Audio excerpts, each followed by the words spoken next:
1. Yeah, I think a 1-1. I'm maybe slightly favoring TSM, but I think 1-1. I think 1-1. Okay, 1-1. Seems like 1-1's across the board here. Maybe it's Tyre City for day number 3 here in the group stages. Who really knows? The only way we're going to know is if we go to a break and get on the other side of this group, because we're going to be jumping into Group B, ladies and gentlemen. The final series here on Group B before we jump into the playoffs. Enigma Galaxy and Fnatic fighting for a spot in the upper bracket. Make sure you don't miss it.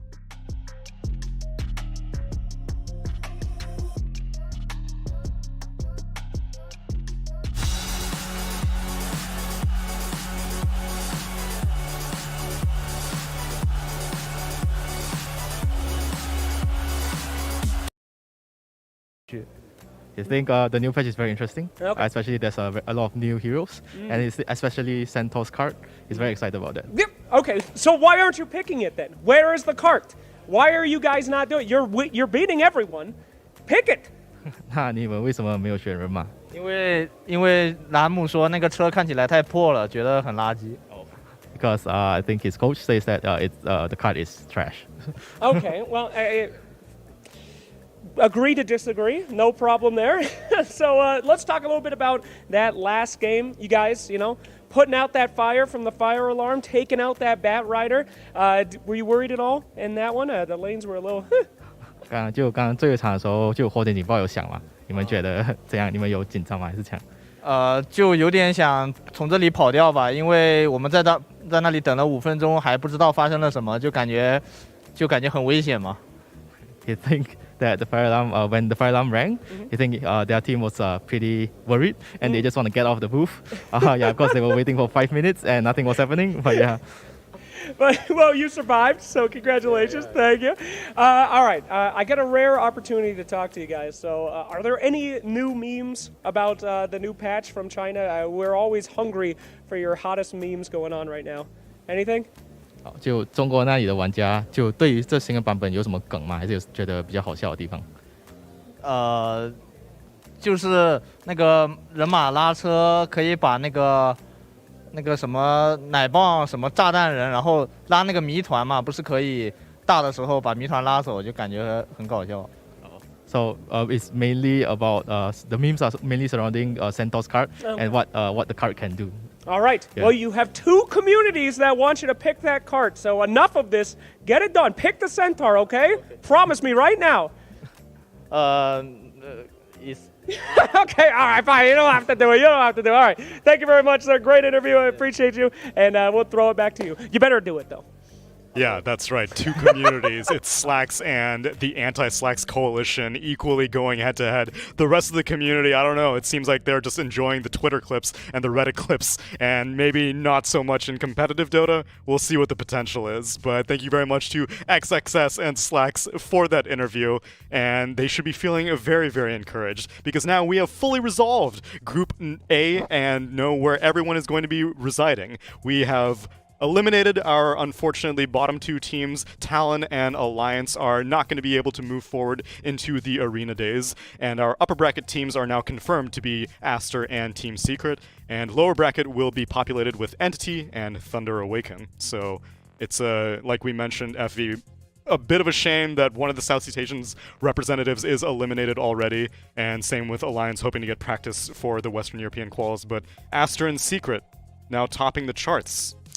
They're looking really good, but interestingly enough, after elimination, Talon and Alliance started to play better. So yeah, they just won both their final games. That's a little bit unfortunate. Kind of a delay there in your absorption of the patch. Yeah. Maybe next time. But Aster, Secret looking like the 2 to beat in this group. I think a lot of teams are going to look towards studying them when the group stages are over.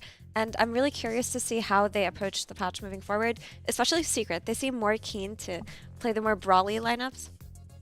Yeah, both teams are definitely taking like a different approach with the new patch. You see Aster, they are a little bit more conservative, like Chinese teams mostly do. When new patches arrive, they're still sticking to some of their old heroes. But whereas Secret are just every game, oh, this hero doesn't work. Oh, no, it's okay. Hero number 2, like Puppy, I think has been one of the post fives that's been playing the most different heroes in the tournament so far. He has been, but also I'm seeing a lot of techies. I think Zayats is very comfortable with the current state of techies. It's like a significant buff, right, for the hero with the patch. And I think that he's probably the one that plays the best techies at the moment, and he's gonna be able to show us at the main event, you know, what the hero is gonna be capable of. Yeah, so I don't know how good Techies is going to be as people figure the meta out, because that hero is kind of a one-trick in that he's really good at fighting and really good at doing damage, but not really great at anything else. But in the Delaying start the of game, if you have a hard carry, you can delay the game for him. Defend the towers. not as good as old Techies. Not the same way. But you can still like clear the ways. You cut can, waves. yes. Yeah. You can be very annoying still, but yeah, the stall tech is not as powerful as it was with 80-minute techies games. Yeah, but because it's a new patch and because teams are just fighting each other and it's chaos and nobody actually knows what's going on, this is like the best environment for techies to thrive in. True. So let's Yeah. go. I think that hopefully we get some main event techies, as at the minimum, Secret, like we said, will be in the upper bracket. So let's take a look at the standings, where we are as we have finally settled Group A after 3 days of group stage play. Aster at the top, 8-2 score. Team Secret close behind, 7-3. Entity and Thunder Awaken in the middle with a 6-4 and 4-6, and Talon, they got their wins, 3-7, and Alliance got their second win, and it was a stomp also. Alliance's final game, I don't even think Nico Baby died a single time. He was like 10-0. I think he was playing Doom. It was a refreshing change of pace. It's just a little bit too late, unfortunately.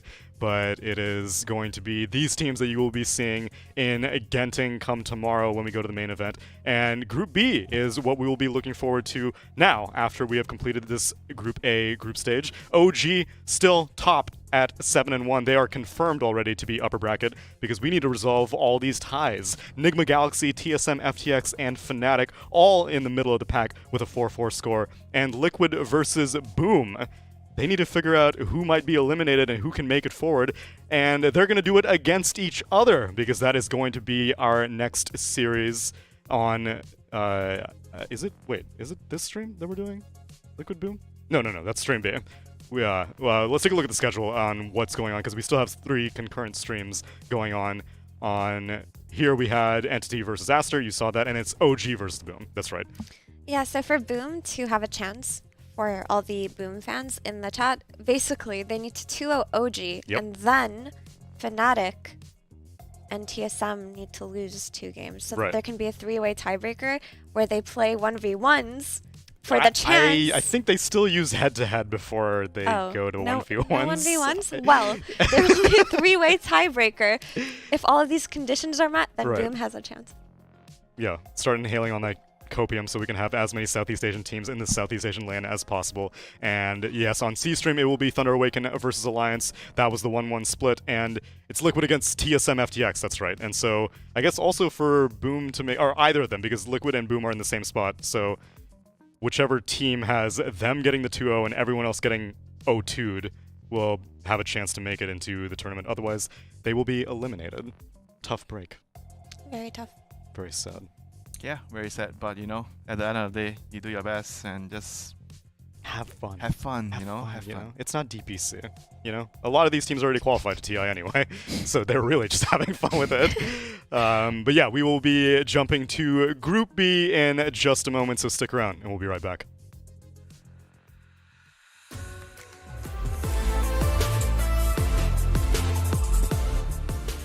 Matu as a player and person, he was an excellent teammate, professional, reliable, no complaints. He was a great teammate. We share so many good memories, him and the team. I guess one of the differences between Secret Matu and Liquid Matu is that now I think he has a more senior role on this team compared to before. I think on Secret he was very much just left to do his own thing. That was beneficial for both, but I think now a little bit more is required from him, which I think he's done a good job with, like living up to that role as well. The difference between like new people and Matu perhaps would be very similar to what I have with new people, is the kind of like confidence of how you know things work, at least. If you want to like ask like why do we part and stuff, I feel like it always comes up. It was so long time ago too, but people never let go. I did explain it at some point, like it just had to be done. Even he himself understood that. I think he's very experienced. He's lived through very many type of variations of how he should play the game. I think after I joined up with Liquid, we were looking at a few players, and initially we all kind of thought Matu would retire, so he wasn't like kind of part of that picture. But then, yeah, he changed his mind, and obviously, if he's available and he's willing to play, it's a hard player to say no to, and we got along well on Secret. He's the type of carry player that is like that gives you confidence. I mean, there's a lot of things that are his strength. It's just very hard to name all of them because there's also negatives, but I think the positives are way stronger. He has a niche of heroes that I think he's just the best in the world at, and I think probably people don't come that close to it. And I think when we set him up to play his game and play his heroes, I think he always delivers.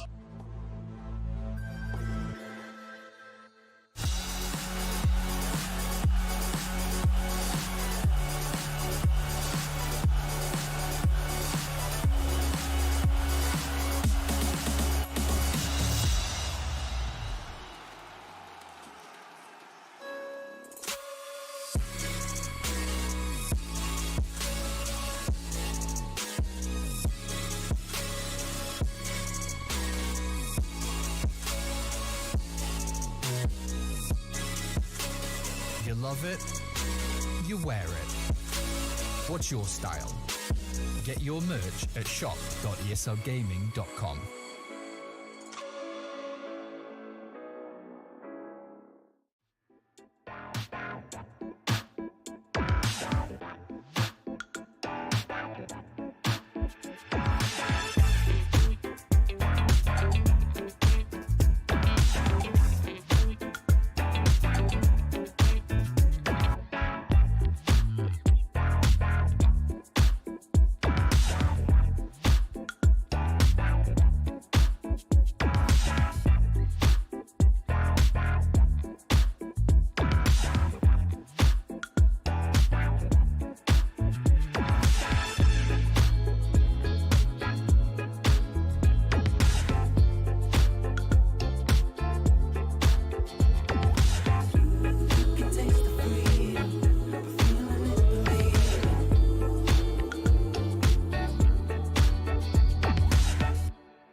Group A is done and dusted. We have resolved where the teams are going to lie as we move forward up these cable cars and make our way up to the mountain. But we still need to figure out what's going on in Group B. And here on this stream, Stream A, we are going to be figuring out what's going on with OG versus Boom. OG with not much to play for, seeing as how they have already secured an upper bracket spot, and Boom with everything to play for, as being one of the last two remaining Southeast Asian teams remaining in this tournament.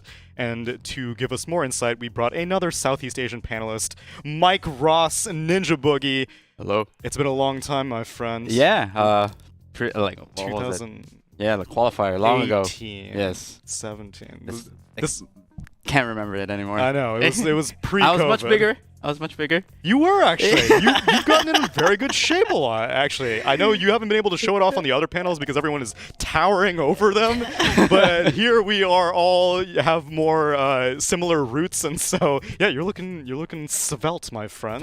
Thank you. But yeah, going back to Boom, yeah, I'm actually shocked. I know. To see where they are placing in the tournament, especially since they came back from, like, they had a win prior to this, so I thought, like, confidence was going to be off the roof and they'd be playing well, but it seems like they have like this wall that they can't break when they're against this, like, European teams. Yeah, because this is your first time doing Group B coverage, right? You have not gotten a chance to actually watch too much. No, I've usually just been doing Group A. Yeah, so then the thing that Effie and Winter and 343 basically all concluded is that effectively maybe it's a fatigue thing, because they've played a lot.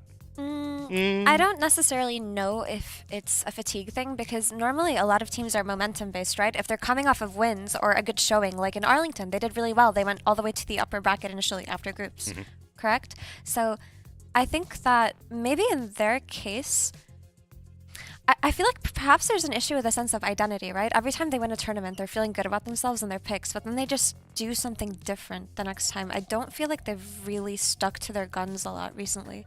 Yeah. Or that's what it looks like objectively. No, I think there's some truth to that, and I think also just like maybe they're not so mentally like strong. Like if they start doing bad in the first day, it starts affecting them more, and I don't know. There's probably a lot of things going behind the scenes, but going back to the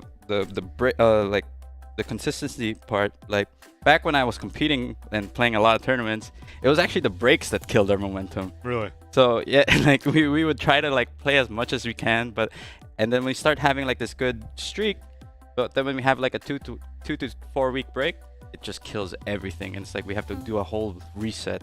So what was your nature on boot camps? Did you think that boot camps were useful to reestablishing that momentum, or did it just tire you out? No, for sure. But then again, eventually you're gonna hit a wall where it's just like too much playing, and you do need that mental reset. But it took a while for it to finally set in. But for them, it's just like it's been not even like a week since like they flew in from Thailand. That's what I'm saying. So it's kind of I'm kind of baffled.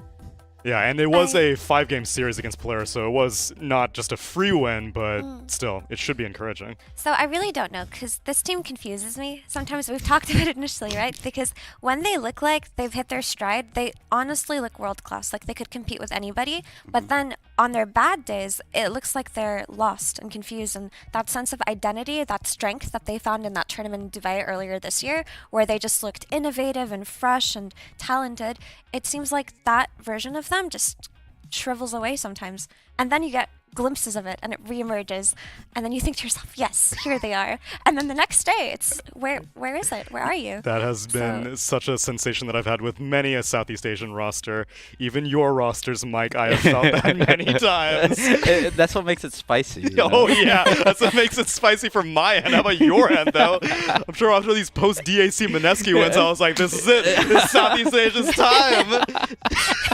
Isn't you're the phase of spicy where you're enjoying the food, and he's the phase of spicy where like you deal with the consequences? Well, they're going to have to deal against the top of Group B right now, so it's a tough order to beat OG. We're talking about different versions, but it doesn't matter how many versions of OG are presented to us, they always seem to bring the same magic. And I was actually given some direct intel on this roster because I was making some questions about how this roster came to be. Obviously, Misha, who's not on the screen right now, being the closest linked to the old generation OG, was what they originally built the team around. And after that, I wasn't sure what were the second steps. Do you get the ex-Creepwave boys like ATF and BZM, or do you get a new carry like Yuragi? It seems that Taiga was actually the second step for them. They got Taiga, I guess Liquid was going through their own issues at the time, and Taiga voluntarily stepped back before even knowing what his next team was going to be. He just knew that there wasn't going to be success on Liquid, and he didn't want to have to be the one to get kicked. He was just like, I'm going to step back. And he goes on to OG. BZM and ATF come on, and then for carry, they just kind of ran tryouts. They were trying to see who would be a hot new carry. Yuragi shows up on the list, and then the very last piece of the puzzle was Chu as the coach, and now as the standout 5 position. Yeah, it's great how it worked out for them. And actually, I think they were paying very close attention to ATF from Pubs and his previous teams. So I think when they got the opportunity to restructure their team, they said, we want this guy. And then when they got him, he insisted on playing with his former teammate. I don't think BZM was originally on their radar, but because of this persistence from ATF, they tried him out. And I think I cannot visualize a player who was more of a perfect fit for OG than BZM. I just can't imagine if they had gotten someone else. No, yeah, these cores, they've definitely been a standout. Obviously, Taiga has been like, he grew into this kind of like leadership role, like, and props to him for always like having to play with a stand-in. And I do feel bad for Misha. Like, I can just imagine being in his position. Like, God, the team is doing so well, and you know, like he helped form this team. And he just never got the chance besides Dubai, I guess, right? Yeah, that's the only one. Hopefully we do get to see him. Or Riyadh. I think Dubai, they was actually playing with Chu, and so they have some history with all of these stand-ins, but it doesn't matter who it is, they still seem to find success. And they got some magic. They got some magic, man, no matter who. 8-man roster. 8 men are better than 5 men. That's true. The numbers that tell that to Team Liquid. Unfortunately, though, or rather fortunately, we got a chance for both these teams to share their thoughts on one another. Let's see what they had to say.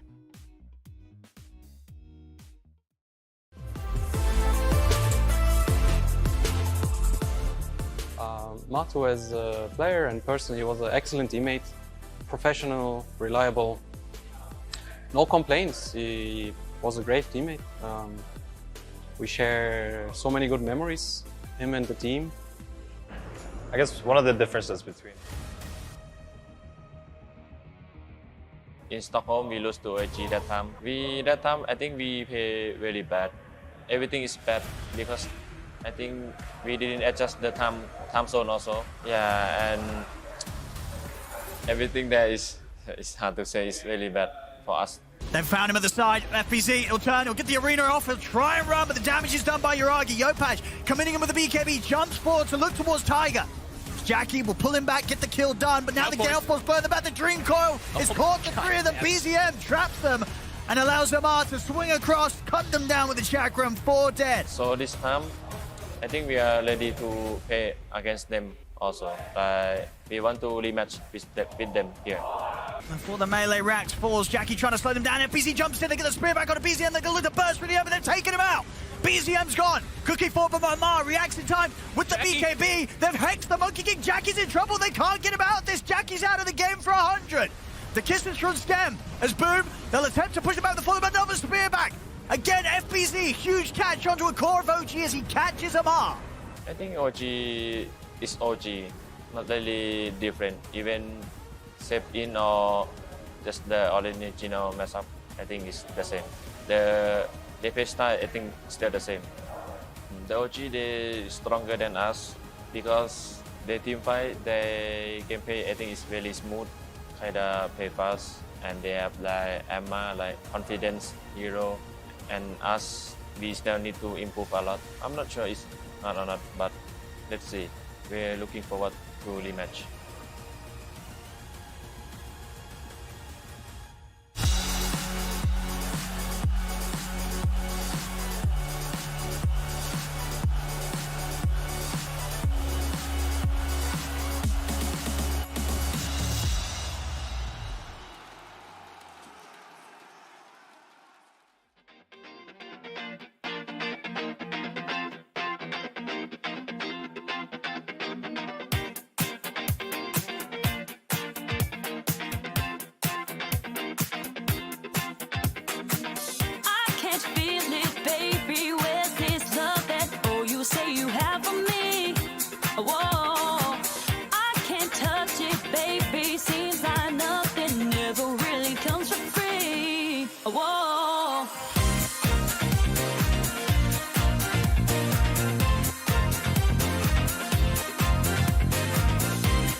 Let's get into it. Game number 1 of OG versus Boom Esports.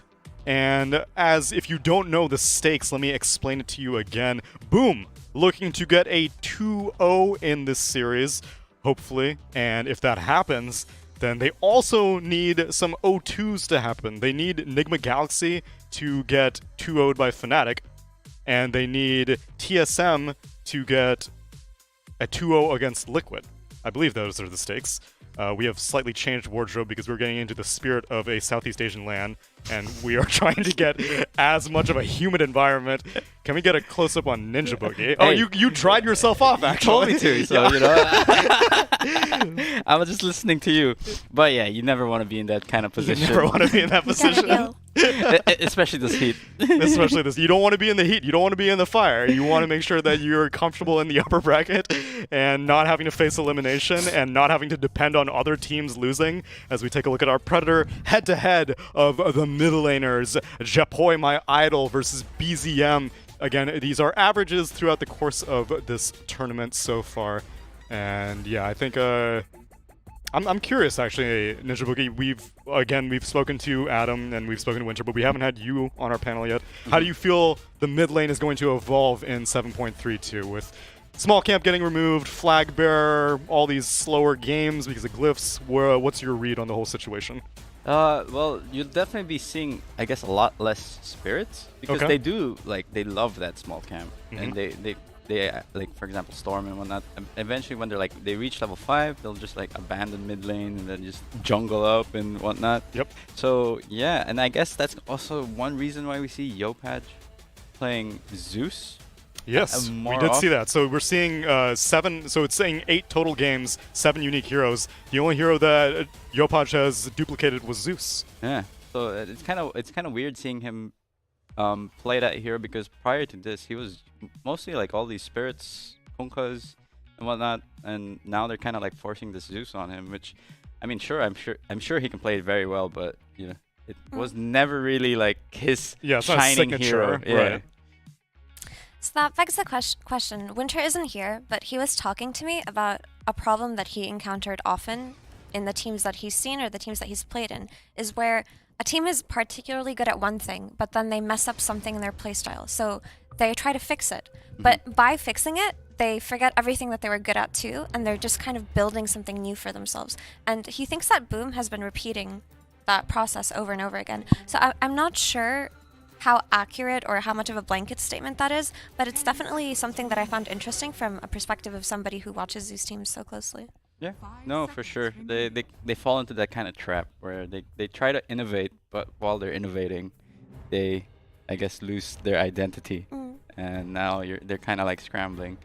Yeah, but if there's ever a good opportunity to do that, beginning of a new patch, especially if you're already secured for TI, might as well start figuring things out before Singapore rolls around. Yeah, for sure. They're definitely in a better spot compared to, like, you know, Talon and Alliance, where they'll have to like build this strong mentality, be bombing out of groups, and you know, getting ready for qualifiers. Yeah, they have to recover in like 2 weeks. Yeah, so they're definitely more comfortable. But obviously, they shouldn't be happy if they do lose out, because you know, everyone's built such a high expectation, and you know, based on Twitter, also the boss has very high expectations. So.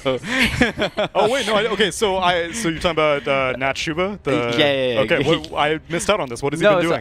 So I think like when they won Gamers Galaxy, I noticed that he posted a tweet. And it's good that, you know, you're confident in your team and whatnot, but once you post something like that, you gotta back it up. You gotta come correct. I'm actually glad you brought that up, because I was wondering. So these are less experienced players mostly on Boom, correct? So I wonder how they do with the kind of pressure that's been put on them ever since they had that really, really great showing in Dubai, where pretty much everybody put them as the representative of SEA, the team most likely to win a major, the team most likely to win a TI. I feel like they have this expectation set on them, and I don't know if the players are dealing with that well. I was wondering if you had any insight on that, actually. Well, for a player that's been in a team with that kind of, you know, it does, like, the pressure is good, but in the sense where you're doing well. But once you start doing bad, and you know, it created such a bad environment in the team. So even within your own expectations, or is it the public perception? Because like you yourself, you're like, yeah, you know, we are the best team in SCA. We should be winning all these tournaments. Yeah. Or is it like the entire community is looking at you? The entire, like, I think it's more of the entire community, Okay. and then like everyone in the team has their own individual expectation as well. Sure. And for us, for me at that time, it was my first time possibly being in TI. So I was just like looking forward to being in TI and whatnot, but you know, like with all the other veterans and whatnot, it created like such a toxic. They're like, of course we're gonna be at TI. What do you mean excited to be at TI? That's like given, dude. So yeah, because like I think in this Boom lineup, it's Yopaj, Jackie, Tims. FBZ. So I guess only. Tims. Oh, you're talking about the veterans. Yeah, so it's Tims and Skem. I think Skem never went. Skem never went. That's true. Yeah, his complexity days never took him to a TI. Yeah. So it's only Tims. It's only Tims. Who's And I guess actually, like, Musha. Yeah, but you know. Yeah. Coach.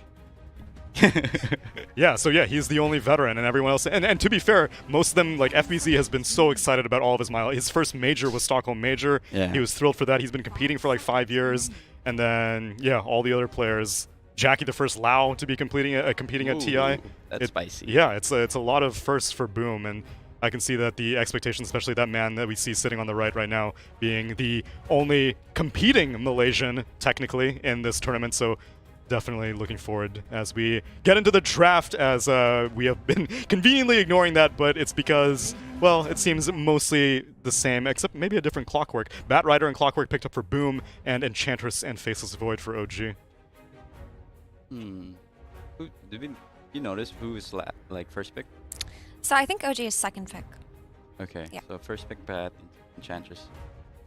Void, and then yeah. And then you pick Clock. Clockwork. That's kind of weird. Yeah. 'Cause, like, I mean, Clock can do quite okay against Enchantress in the lane, but again, depends what creep Enchantress gets. And then against Void, you don't really pressure him much.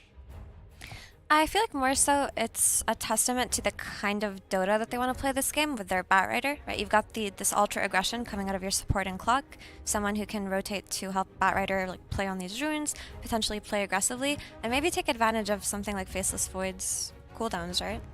It's definitely a take. I mean, OG kind of, I feel like they're comfortable even playing against this now with the heroes that they do have. Void, I feel, is a really high value carry right now, right? Yeah. Outside of having this huge teamfight ulti that can stabilize an entire draft, he got like a nice quality of life change with his time walk having more range, which it does add up on lane, right? Creating more distance can help you get out of bad situations. Whoa. Whoa. That is different. Yeah. Definitely a Tim's hero. Definitely a Tim's hero. So Skem's going to be a position 5 Clockwork. Was there? You don't think? I think the big change in Dark Willow was just the Bramble Maze, like formation. Formation's faster. Yeah. And, No, so OG have. And then the talent, the level 25. But as a support, I think nowadays you can't really expect to reach 25 unless it's like a 60-minute plus game. So it's Boom second pick, not OG. Yeah. Boom second pick. Sorry. Yeah, so that's what it is. yeah. So I think Dark Willow is an interesting hero because she kind of fell out of favor because she used to be good at stuff, but then she became average at stuff. Yeah. And now she just feels average at things. She has disables, but they're average not disables. really. They're not solid disables. They're It's not a follow-up. something. Yeah. You can't really rely on her being the initiator unless like you get a good terrorize on the fog. But a lot of teams now, like their reaction speed's really good, Yeah. and they can just pop that BKB easily. And not just that, she used to be a good lane harasser, but then other heroes and other supports just came into the meta that are better at her at winning lanes. She does damage, but she also puts herself in danger when she does that damage. The one upside to Willow in this draft, though, is you have this terrorize for the Void Chrono early on in the game before he has a counterplay, and you have damage with Bedlam to kill the Enchantress. Yeah, no, I can see that. Also, like if you can time it properly, the lasso into the terrorize, that's a long, duration. I do like the Invoker pick from OG. Kind of forces Bat to go to the offlane because ideally you don't really want to lane Bat against Invoker mid. Phosphex kind of is more favored in that matchup. But based on OG's lineup, it also could be an Exort because you got the Shadow Demon, Yeah, you want Disrupt, that Cataclysm on Chrono. And I forgot who mentioned Fog. Oh yeah, Fog mentioned that like now the Meteor's got like a crazy talent at level 20. Right. It was 80, which I didn't realize how... He was giving me some values that I don't know if it's true, and he's And exaggerating. he was also he's saying... like 1,600 damage. He was saying if you get like an E-blade also, it's like 10,000 damage on the meteor. I'm like, that's nice. That sounds like well, him. we'll get to see if the damage values is correct. Yeah, I think Voker is an interesting hero because he can play Exort to deal the damage in the Chrono, but he can also play Quaswex because the Tornado is going to be value. He has the AoE abilities to deal with something like a Willow, and he can play with the side lanes on his team, right? But the Exort is nice because not only do you have the setup of the Chrono, you have the setup of Shadow Demon, and these two heroes were really a classic combination, I think, around Tour 2 when everybody was playing these two heroes together. So there's a lot of ways for this Invoker to play the game. Also, another thing we didn't talk about is it's a good game for time dilation. Like Batrider and Willow and Clockwork, these heroes do not have a way to dispel themselves from time dilation, and they are dependent on spells in these team fights. So really great Void pick, and it was in the first phase. Yeah.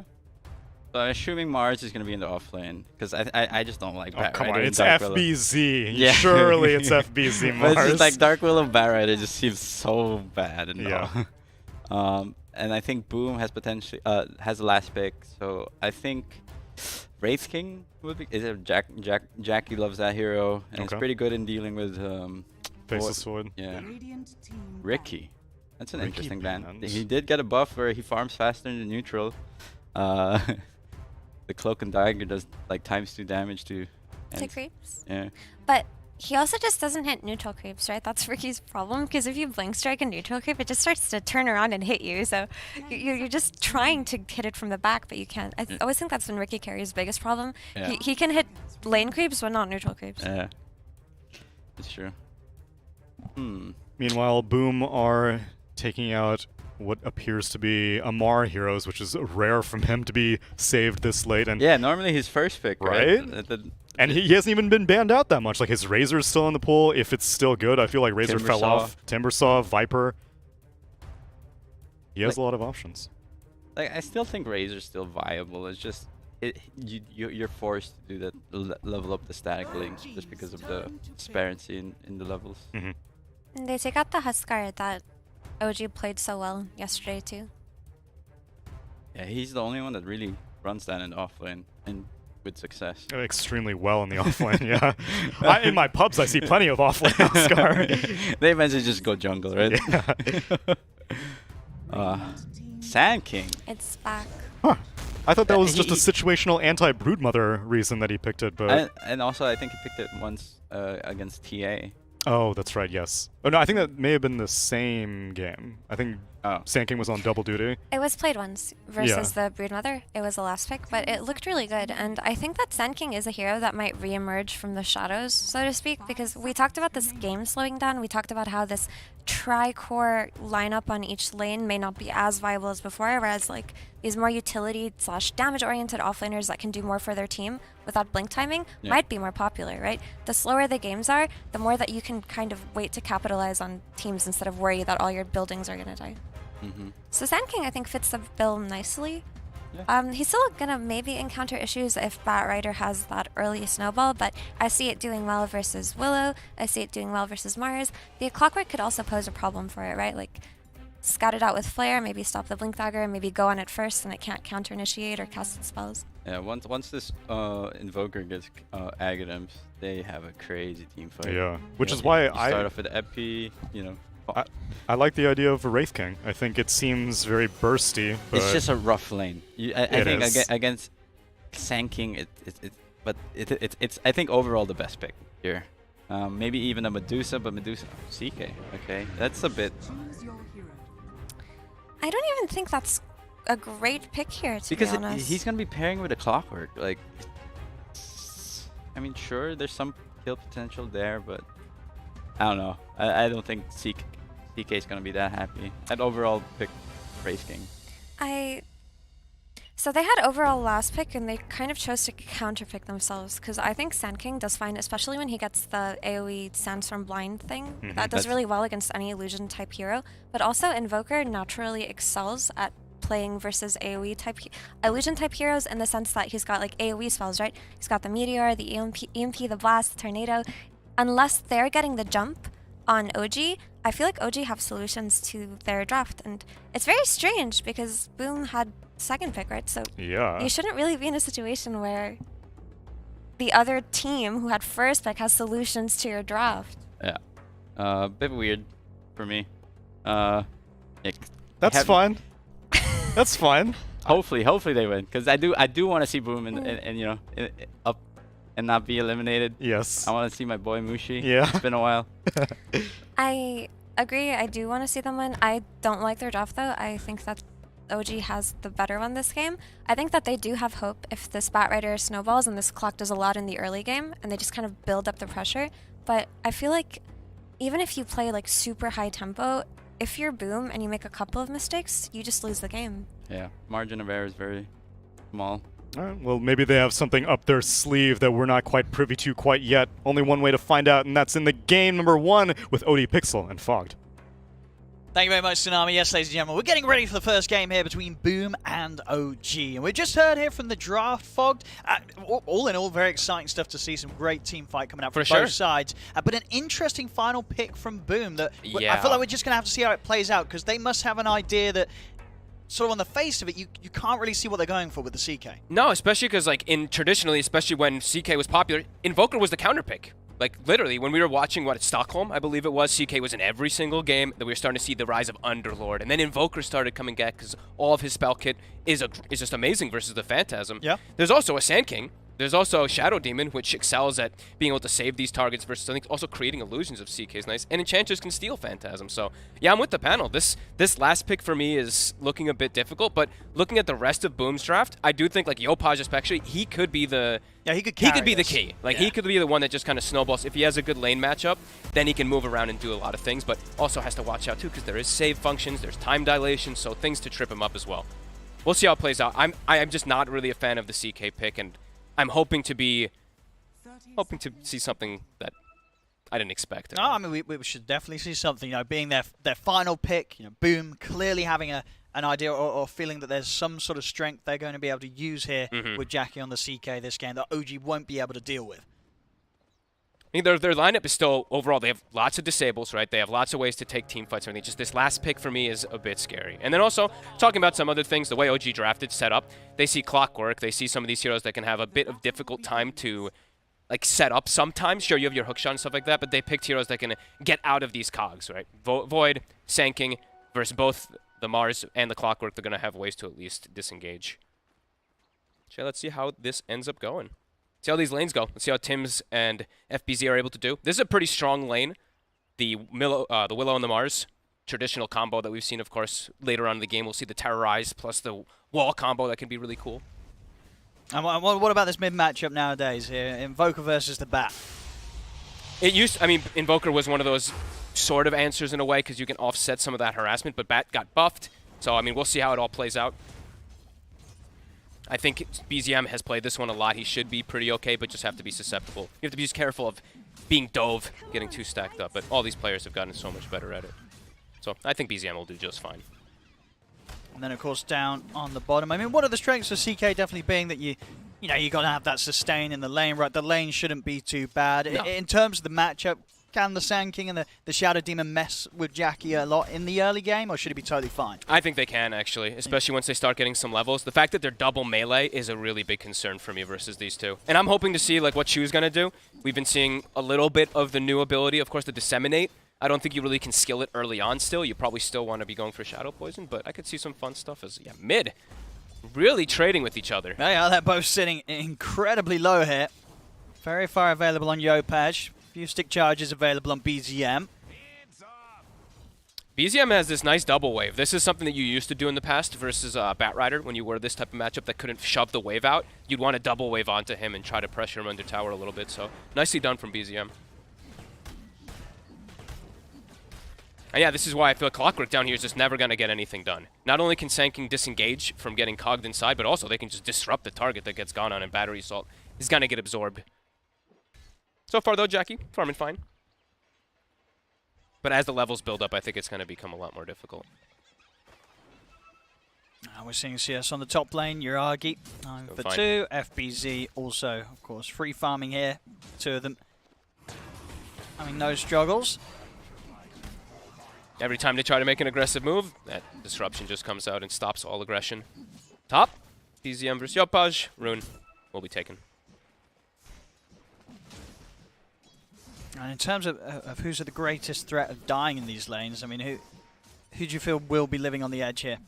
It's probably these supports. I think either like the Willow, because of the time dilation that you'll see Yuragi probably bust out inside a lane, and then honestly maybe even BZM. I think the mid matchup is very volatile the way these two are playing against each other. If he's not too careful, that could build up to be the situation where suddenly Yopaj is just diving in and flying over him. Yeah, I think we're going to have to watch the TPs on the side of OG because I think BZM will be ready to call it. Just be like, hey guys, he's going to dive me. He has ways to disengage if the dive comes out, of course, as Invoker with Tornado, but this is, I'm just mostly going to be staring at mid because of how aggressive they're both playing.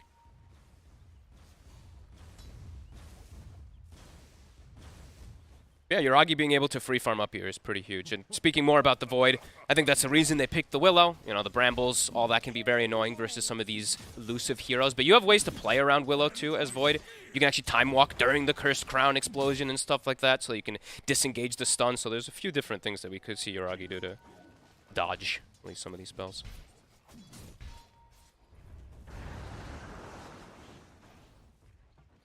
And in terms of the build-up as well for BZM this game, and any sort of things that have changed in the way you want to see Invoker itemized? Are you still running around the map with that Urn into Vessel, or are you getting a Midas online earlier to get certain talents? I'm actually really curious. I'm not sure. Because I think Midas is a little bit better nowadays, but Witchblade's also still pretty valuable on the hero. You still maybe want the Urn. You probably want the Urn still anyway, but... So I think maybe Urn Midas and then see where he goes from there. It's still a good Vessel game. He is versus Mars and CK too, so we'll see. I'm hoping, even though I hate the item, he goes Midas, because I just want to see level 20 talent with Chaos Meteor.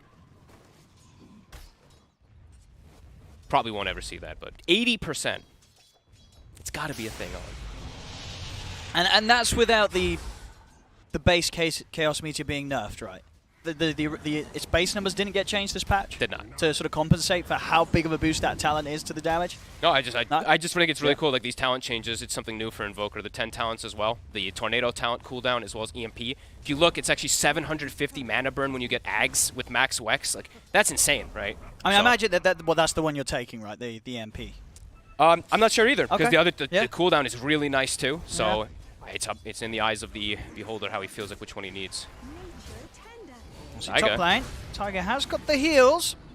Should be enough unless the Shadow Realm hit comes in, but Tiger quickly jukes it out into the trees. Yuragi will turn his attention over towards FBZ, getting a good few bashes on Tims. Not enough to take him down though. And mid, it's actually BZM who's the one to push Yopaj out of lane. The sustain that he's able to have. Yeah, really nice. And look at the CS too. 22-7 to 20-3, and he's gonna go for Urn. So nothing too crazy. No kills to be had yet here. 5.5 minutes in, 0-0. But as you can see on the straight gold, OG already building up an increase in what they're being able to take from the creeps. They're already a flat 1k lead. Yeah, I thought they'd slowed down Jackie just a little bit more. But either way, Amar is getting that slight bit more farm than he is. And more things. Like, the other thing is also like talking more about the CK. Why I was a bit shocked by it is CK is a hero also that is very limited on mana pool, and playing into Quaswex Invoker is also something that can just be miserable in the mid game. OG putting emphasis on mid, both supports. Let's see if they can get him in. There's going to be any sort of chance of helping Yopaj. Skem's going to walk over, but not a whole lot he can do to save Yopaj from going down. Cold Snap's there. Cold Snap. Get the cogs down. Still the Hellbear smash in on top of him will come to an end, so won't be able to get the clap off. Tiger, whoop, he will fall. Nice little snipe there from Tims off the back of the Shadow Realm to take down Tiger in return. But OG, they got what they came for with that move around mid, taking Yopaj down. Really smart play, like rotating around that power rune with the catapult there as well. They know their two side lanes at the moment aren't going to die to what they're playing against. Sanking, a little elusive, pretty tanky too. Same thing for Void, so easily able to make the rotation to BZM and enable him more. 2k lead, yeah, very early. When you're a Void Invoker lineup and you're starting to come out of the lanes like this, it's always looking like a good sign. And yeah, he's queuing up Midas, so earn into Midas on the Invoker. Because inevitably in this game, you want to be able to scale to the point where you have your Aghanims with Cataclysm and with the Void. Because you will just win this late game. And I'm also looking forward to see like the Disseminate, you know, the Shadow Demon thing. I've talked about it a million times. I know in the green room I'm probably killing you guys, but I want to just see what this ability is, what the potential of this thing can be. I mean, are you changing the skill build on Shadow Demon now with the new spell? I don't know. I don't think so. I think you still probably want to go like this, like 1-1-4 or something like that. Maybe still prioritize your disruption, but I could maybe see it. Mid, they're trying to get this tower here. Yopaj trying to clear out the catapult. And it was almost sort of leading in there to try and get a last opportunity, but it's not going to happen. Taiga was just holding the Wild Wing Ripper's pull back anytime that he got close, so. Does at least clear out the catapult, so only tower's only at 3/4 HP. Could have been worse in that mid. I mean, can Boom bring anything over towards this mid lane to try and take down BZM? Or is that they just don't have the sort of the setup? It's tough because like he has so many ways to disengage as this hero, and then he also has like a Shadow Demon who can TP in. They'd likely have to bring in both supports. If they get the lasso, absolutely, they'll get him down. But yeah, that tornado to just see this rotation for BZM. They're going to look to set up on the top lane. He knew that some focus was already being drawn towards the mid, so he'll move away from that head top, make the gank, and take down FBZ. Acquire that Urn Charge now too. Boom. They will be able to find Chu inside of their jungle, so getting something in return over their side of the map. Able to take him down, of course, not needing to use the lasso, so Yopaj has still got that available to look for a further play. Presents itself. That's what I've been seeing, at least from the sticky napalm change. This hero always had this kill potential anyway without lasso, but I think this change gives you just slightly more kill threat always on those sides. We'll see this as well. Of course, they've got some nice stacks Yeah, over in their triangle. Boom. It's scouted, though, It now. has been spotted out. Bottom lane, Yopaj, he makes the move. Good kill. That's an excellent one indeed. Amar's been getting a lot of space down here, so coming over and shutting down the Sand King. Yeah, he was top net worth, so definitely well worth it. And also just frees up the lane a little bit from Jackie to get that free farm and sustain up.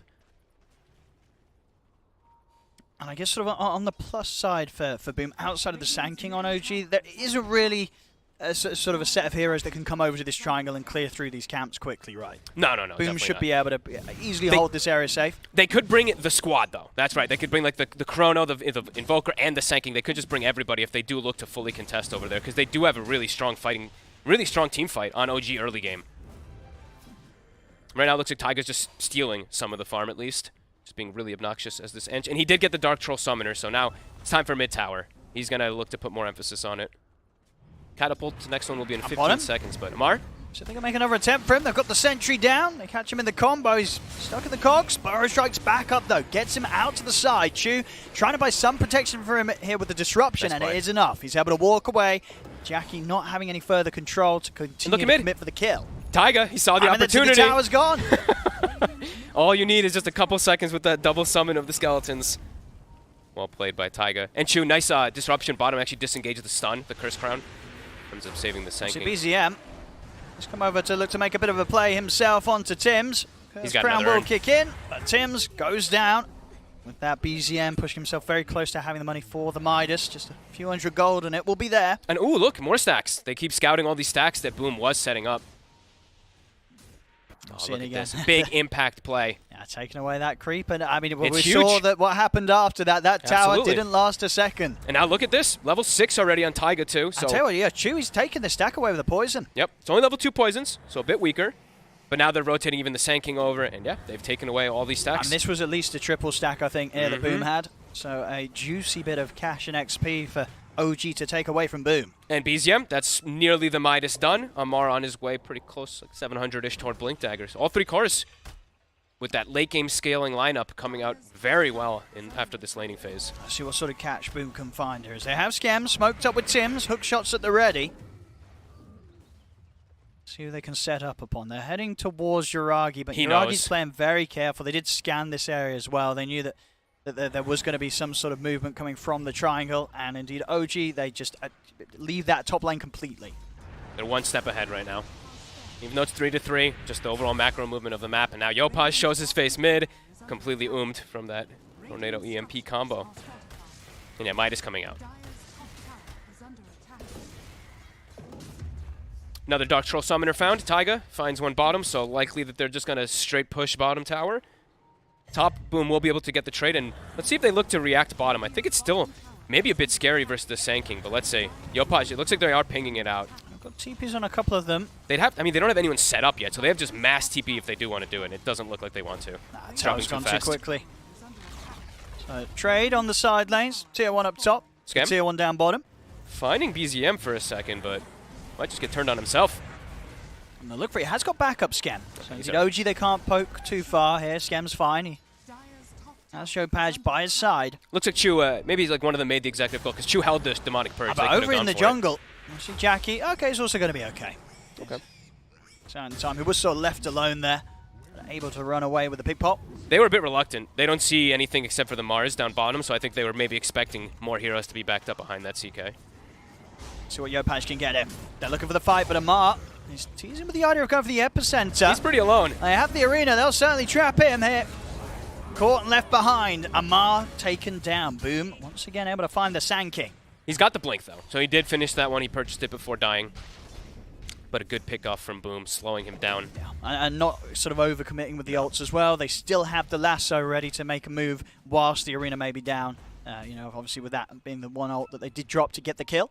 And that'll get the Blink Dagger also for FBZ nearly finished up too. So they'll have their own way of either counter-initiating or initiating themselves versus that Sanking. Can maybe even go for some Void kills for the Invoker when they do have this Mars Blink. But yeah, OG, now it's time to kick up the pace. They didn't really have great ways to set up on the map besides just BZM by himself as this Invoker, because they don't want to use like a Chrono too aggressively. Now they can move around with the smoke with the Blink on Sanking as Taiga. He eats a lasso though, so... Okay, so now they know they're smoking into no threat of the lasso and still a bit of time when there's no threat of the arena. Let's see what OG can find here. Boom, they're playing it safe though. Ooh, the stack. That's what they find. The rocket is there to scout.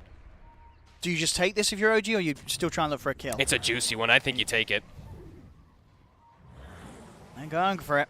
And good vision around this area as well for OG. Completely blind here for Boom. Yeah, they got this one for So the free. next thing they know, the next time they check this out, this pretty much a triple ancient stack will be taken from them. That's pretty huge. Level 9 now on Amar already. They're gonna go, he wants to go in and try and get some of this. Okay. I mean, he's got backup. Is it going to be enough, though? Scam, he's really on the front lines here. He's not going to be able to do this on his own. Scam goes down. Tim's trying to poke from the side. Jackie is leading over, see what sort of a grab he can find. We'll see the disruption from Chu with the setup. Amar's going to look for the follow-up epicenter. The Chrono from Yuragi comes down onto the two of them. They'll catch FBZ. They'll catch Jackie. Nice fear. Jackie's still trying to commit in. Has the lockdown onto Chu. Chu falling very low. By the time the Glimmer Cape, but he has been dusted. He's pushed to the side. Jackie will be able to finish off the kill here with FBZ. But they've lost two. They've lost FBZ. Amar will fall. It's a 4 for 3. Boom, holding the triangle. Now, you may be able to take their Ancients, but they will take your lives. Boom, bringing down 4 members of OG and only losing the 3 themselves. Look at the damage from the Bat Rider in the fight. He's able to just stick on everybody. A continuous sticky stack on everybody. And it got awkward. That fight overall from OG, I see Amar pump faking his ult over and over again. Couldn't really find the chance. Then a disruption comes out, so he pump fakes it again. Then he gets hit by a Willow Fear, and then he just gets cleaned up in the fight. So a bit of an awkward one from OG, but a beautiful one from Boom. Yeah, big stuff here. Yopaj catching back up. He was starting to slip a little bit behind on the gold. They needed that. There's a lot of these moments where he's been looking for the plays, looking for the fight, and that certainly was the fight he's looking for. 4-1 and 5 now, and now in the mid. Continue with the action. Scam gets the catch. They've got the spear into the cogs. BZM's in trouble. He needs help. Chu, as there's not going to be anything he can do at all. He'll turn with the demonic purge onto Scam. See if Amar can finish that off, but even Scam, they've got to be careful. As Yopaj and FBZ are by his side, he will still tick out of the poison. FBZ jumps in. They've got the Firefly and the lasso good to go. They'll lock down Chu, take him out. There's Boom. They'll get 2 more and they'll back out. Only Scam to fall on their side. FBZ getting a bit more done with his Blink Dagger reveal than we've seen Amar being able to. 3, 2, and 5 as soon as he got Blink. And FBZ, I mean, his ult's going to be back up in 5 seconds, too. They could go again very, very shortly. I think they might. Oh, not quite able to stop him from getting the Blink off. Yeah, huge moments there. The OG bringing the fight with everything, and now less than 1k lead. They're getting their CK back into a better position. And BKBs are going to be incredibly important, something we didn't really touch on before, but versus this heavy magic damage lineup of OG, if Boom's able to get these on both the Mars and the CK early, sure, the Phantasm's going to be cleared up, but they're going to be very difficult to actually kill. The damage is kind of non-existent once the BKBs are there on Boom until later, until items come out on OG. Like the BKB is absolutely necessary as well this game for the CK. Can we see an alternate sort of build-up after the Echo Saber for Jackie, or is it going to be impossible to play these fights without BKB? It's Blink BKB. There's not really much You get the else you can BKB do. first or the Blink in this situation? It depends on how the next fight goes. Yep. But I think you can't really deviate from that this game versus Invoker or the Sanking. OG looking to make some moves here. Now the plan to the triangle once again. They still have the vision up around here, OG. I was so confused clicking on BZM. He had Arcane Boots on the Invoker, but he's building Lotus. Okay, I was just like, what is this inventory? So anything to protect himself. They're really just trying to guard themselves versus both that Dark Willow and the Bat Rider in any way. Very different style build-up, though, for an Invoker. Yeah, interesting. Well, is this sort of standard still that you don't take the talents? You do prefer to just get the points in your orbs? Yeah. You only take the talent. What? So Archie max the orbs out, or? Not to max all of them. It just depends on when you know, he wants to get the double Forge Spirits, and then he probably wants 1 or 2 more points in Wex, and then maybe we'll see him take one of the talents. But it's traditional for all these Invokers. So now, OG, they've got ults back up. They're gonna go for this Rosh, and Boom does have Lasso back available. It just came back for Yopaj, but doesn't seem like they know. Now the Rocket's coming, but it's a bit too late. I don't actually think the Rocket went over there. Just kidding. I think he went to top lane.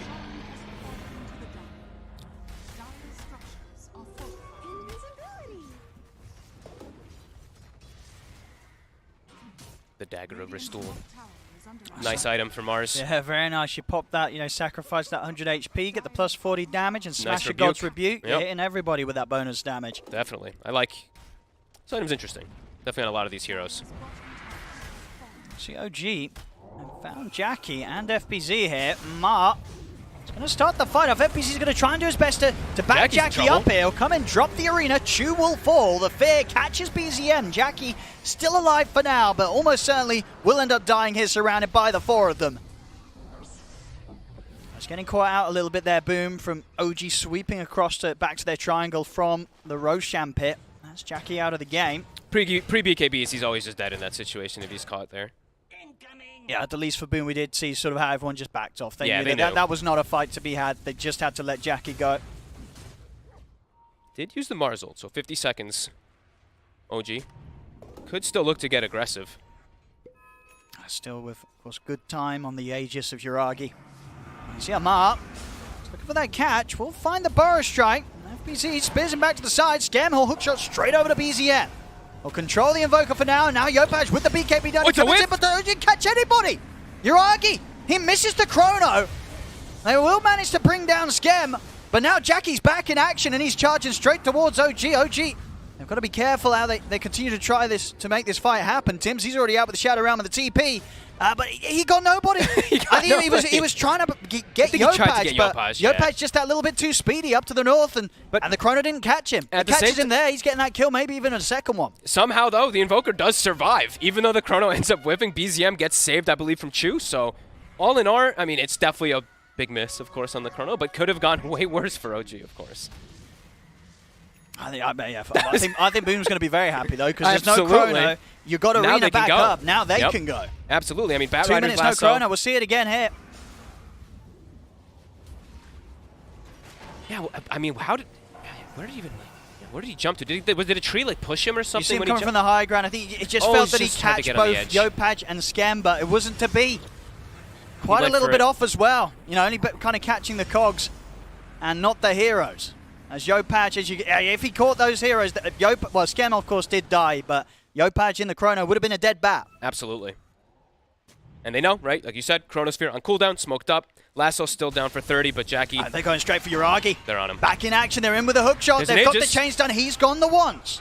They're going to have to bring the TPs in here, OG. They don't want to let Yuragi go down a second time. See, straight away the cog push back into the fear. Perfect lockdown from Boom. Expertly done, and they're ready for more. FBZ goes up to the high ground with the arena. Yopaj commits in with the BKB. Amar will fall. BZM, Chu, and Tiger, they've got to run. But the roots from Tims will catch BZM. Boom, they're going to claim a third. As OG getting shaken up big time now in the last sort of few minutes of play. Boom ahead 15-9.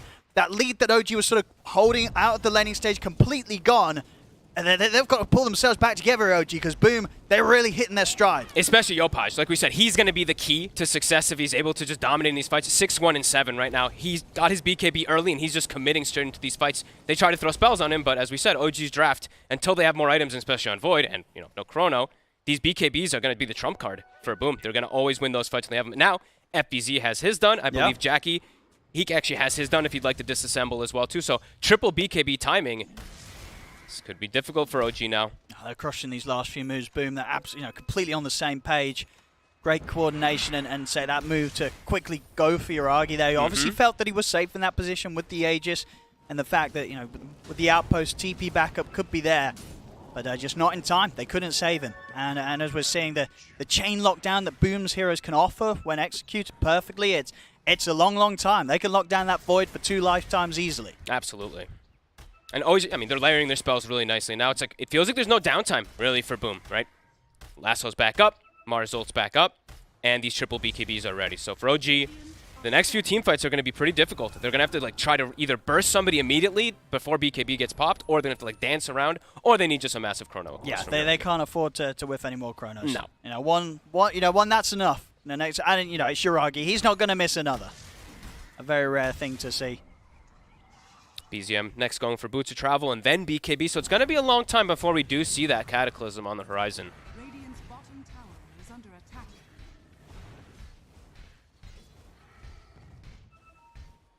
See smoke from Boom. They have great information about him. Rocket to scout, believe it's saw BZM. There's the BKB on Yuragi, so a little harder to catch. BZM just showed where he was there with the Meteor too. And they know they're up here. Boom has excellent initiation for this fight and such a great wraparound. And Scam's in. He's going to go straight for BZM. Amar tries to help out with the Burrow Strike, but the arena's down. Spear as well. They lock down BZM. BZM, he'll try and run, but he's caught in the root. Taken down. The Invoker falls. Tim's forcing Chu off to the side. They'll drag back Amar. As Amar will get out with the Burrow Strike. Yuragi jumps forward, looking towards Jackie. He'll put the BKB so he's not affected by the fear from Tim's. He's trying to take on Jackie, but the lasso's there. They'll be able to drag in Yuragi. Yuragi should be able to jump in time. The cold push back. No, they're keeping him stunned again perfectly, but the detection, if they got it, they have. They've taken him out. 4 dead on OG. It's going to be 5 dead. A team wipe from Boom.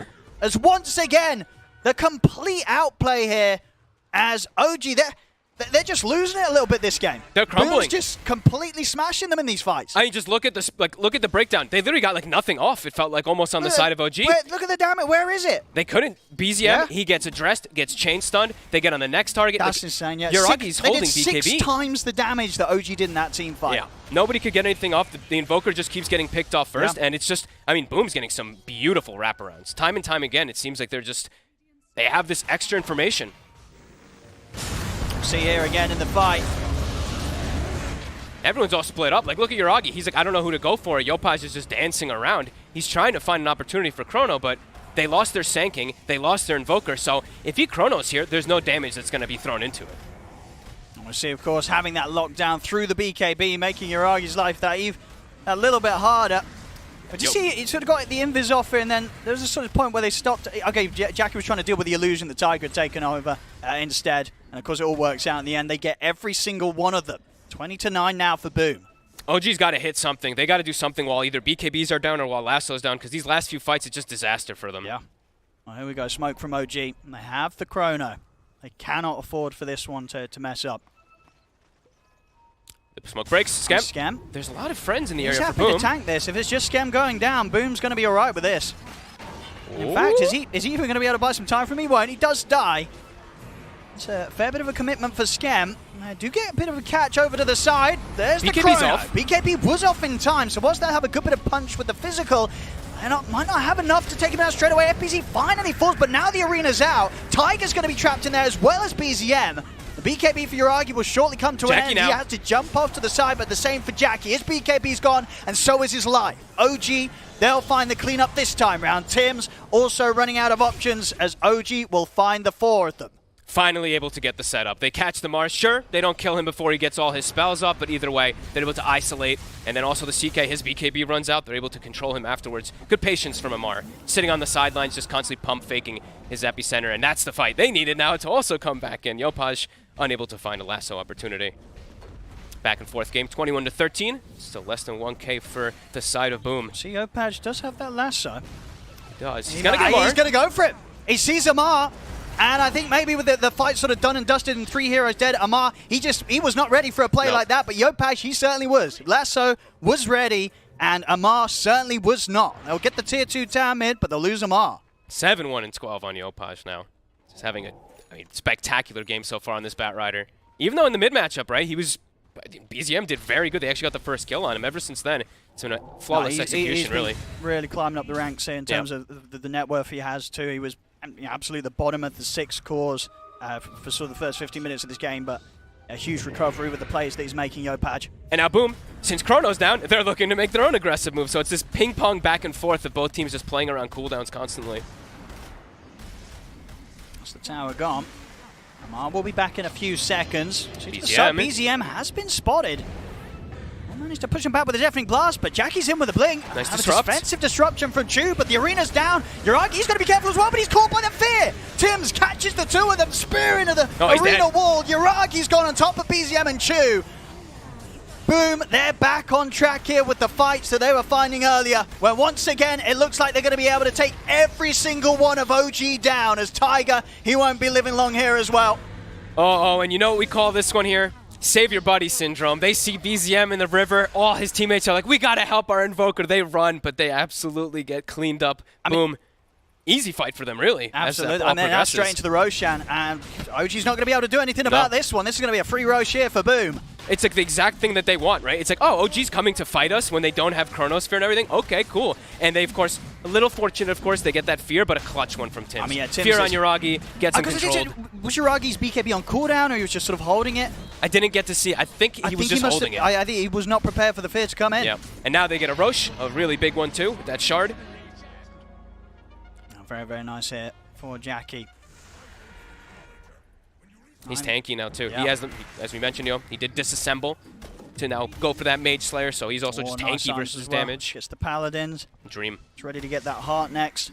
I think they're starting to notice, like, OG's just going to run out of damage versus our lineup as this game progresses. Until the Invoker has that Cataclysm, really, which he's not getting close to level 15 on BZM. I think they're starting to really realize the lack of damage. He's going to jump in for some action. Looking for Tims, teasing around with Jackie as well to the side. Skems him with a hook shot over towards Amar. See BZM trying to control Jackie with the Tornado. The fear is heading out of the two of them this time around. Yuragi will manage to get the BKB off. Okay. Trying to take down Skem. They'll succeed. They'll bring down the clock. Over to the side, FBZ in the arena will finish off Chu. Jackie's down the watch. Chrono on Yopaj. Chrono to the side. He did get the lasso off in time. Sunstrike is going to be off the mark. It's not going to hit him. He missed. Yopaj, he's going to be able to survive. Oh, and now boy. Yuragi's dead. Yopaj is ready to jump back in. He goes straight up to the high ground looking to chase down BZM. I mean, that buyback, they had one from each side here. But it definitely, once again, was Boom that's going to be much more happier with this trade. As Tiger should slowly but surely get taken down here by these two. They'll finish him off. Oh, there you go. Hook shot across. They'll still do the job. Maybe, okay. They got him. Dust is out. Glimmer won't save him. They take out a third hero, but yeah, I mean, this time, at least they're sort of balancing the missed abilities, this right? Is true. Yuragi may have missed a Chrono earlier, but BZM, he just missed a Chrono target for a Sunstrike. And I think it actually would have killed. I think he was at 470-something HP, and the Sunstrike's 480, just to let you know. It was definitely close. I think it was. I think it would have been just enough damage, to be honest. We might even be able to see on the replay. Yeah, I actually think it was just enough, but we'll be able to see it afterwards. But yeah, again, Boom, excellent team fights, and over and over again. I mean, FBZ on one of his best heroes, of course, the Mars. This time, he jumps past the fight, and he actually catches the Shadow Demon and the Invoker, while the rest of everything is going on the south. So just great prioritization of abilities. What went down here? Let's see how low. I think he literally dropped a 470, and I'm pretty sure, like ready? One more hit and then two more, and I think we click on the bat after. 460. So he would have died. Indeed, afterwards he fell down to an HP that now if he'd taken a Sunstrike before that, he wouldn't have had any HP to rely on. And now Amar, caught in no man's land. He's dead. Yeah. Yopaj, a godlike on the Bat Rider. OG totally falling apart. Boom, excelling perfectly. Doubling the kills here, 32 to 15. Yeah, and Yopaj, we did say that he could be that X factor, and he absolutely has been this game. He's everywhere. He's a total menace. Crushing it. Always on the right targets. Oh, we got to believe 9-1 and 19, so it's a quick maths there. He's been involved in 28 of the 32 kills. Not so bad. Not bad. That is pretty wild. They all kind of are, though, at the same time. Like, Boom is just playing a really coordinated team game. Like, you look at FBZ, 6-3-21. He's part of 27 kills. So, just overall, the team play from Boom has been on point. You can tell that, like, this might look like one of the cleaner games I've seen them play, to be honest with you. I think this is the top performance the Boom's bringing out just when it's needed to as well. Because I know a lot of people look, it's like Boom, they're an amazing team, but they're like the kings of this inconsistency sometimes. This game, so far, it's been really clean. And, it was prefaced as a pretty tough CK game, but he's done excellent so far as well. Yeah, this is not an easy game for Jackie, but he's making it look like it is. Yep. He's having a great time. Heart now done, complete. Yeah, he is. It's a good luck killing him and his illusions. It's going to take a lot. No, It's gonna take a lot. Especially until like if they once they get Cataclysm, sure they will probably have some form of being able to take him down. But before that, now it doesn't How's feel the like Ag's it. progress looking on BZM? Not even a single piece yet. It's going to take some time.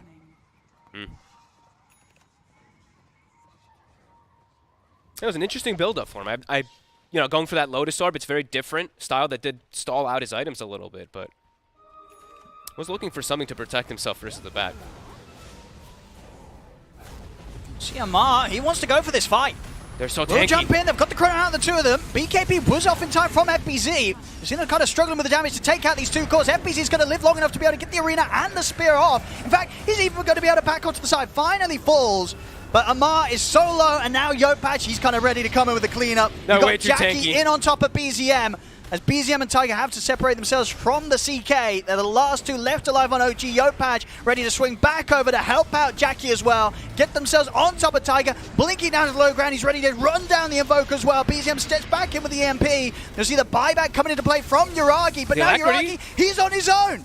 He bought back for this. He needs to find something, but he's not even going to be able to get Jackie. Jackie will be fine. Uragi bought back for this. He'll die. Oh boy, that I was maybe expecting them to call it there for 90 seconds with the Void down, but we're definitely seeing the reasoning why they go for that heart pickup on Jackie. Absolutely pays off. You can't kill him. No, they tanked through everything. They got the BKBs off pre-Chrono I mean, Sphere that's as well. FBZ's reactions, I've got to say. Every time. Multiple times. He's getting the BKB off literally a frame before the chrono kicks in. And he gets every spell off. It seems like every single one of these Yeah, fights, he great is still stuff. getting everything off. Great fights from Boom. I'll see it again here. Even in the slow-mo. That BKB from FBZ just in time.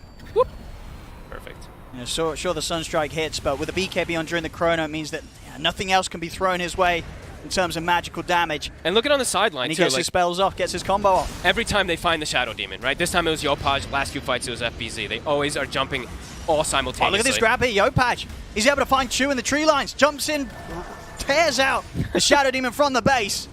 So second Yopaj. hero down without buyback here for OG. Yopaj just having just a blast of a game, really. Octarine now done almost 25 too. FBZ. Whoop. He's going Misses. into the base.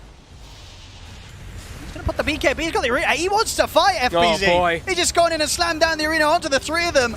And here's the backup. Skems in with a hook shot. It's Tiger and Amar down. Again, no further buybacks on any of these heroes on OG. They will continue to play on, but of course BZM. this game getting into a very tough spot. He's trying to cut some came waves, out of but the he's base. going to go down. But Yopatchi's found him. He's got Ghost Is Walk there in 7. any way out of this? There's a Blink Spear soon. FBZ, can he get the angle? I think he might be able to. Actually, one misses the spear, so there's a chance for a tornado and a ghost walk. If these two got detection, they got the They gem, do. of They course. have a gem. Yeah, Yopaj. He'll stay on top of him, and that means there's no escape for BZM. All right. At the end of the day, though, you know what he did with this? Look at the Tier 3 tower. So he, you know, he dies. Space. But at the end of the day, it's not really going to make too much of a difference because Boom is just crushing Boom's this having game. it, But yeah. that's probably like the best thing he could do to stall out and give them a little bit more time to have some maybe home. A But full refresher orb on Yopaj as well for the next he's fight. Level 25 too. So Yeah. he's now got the OP talent, the super OP talent when you get it on Bat Rider. Flame Break applies 2 stickies, and he's got the double Flame Break charges. So heroes are going to die so fast, Owen. Should be a full set of racks. We'll see if Boom want to stick around for more after this. They've got half a minute where there's no BZM. They got the lasso. They got Uragi. Yopaj just able to walk up, grab him in the mid lane, pop the Another refresher, one. that second lasso to make sure that Uragi stays locked down. He's out, of course, still no buyback on him, and they'll call it. It's over. GG. Boom will take this game 1. And honestly, like that second half, just complete outplay through and through. OG, they just lost the plot there. Yep. Boom just smashed them. And that was, I mean, even some of the fights, like it was right before they even got their BKBs, they still were like just dominating some of these fights. Then they got the BKBs and they just steamrolled. I mean, Yopaj, what can you say? Oh yeah, that Bat Rider. 16, 1, and 25, 41 of the 25 That's what kills. was it? 41 of the 45 kills. 41 of the That's 45 crazy. kills. Spectacular. Yeah, like a 90% kill involvement there from Yopaj. That's some of the best bat you'll see there. Top stuff. Highest damage done in the game Yep. too, 32,000. Next highest damage was 27k by his other 2 cores. So yeah, excellent game really by Boom, and just super coordinated and clean, always jumping.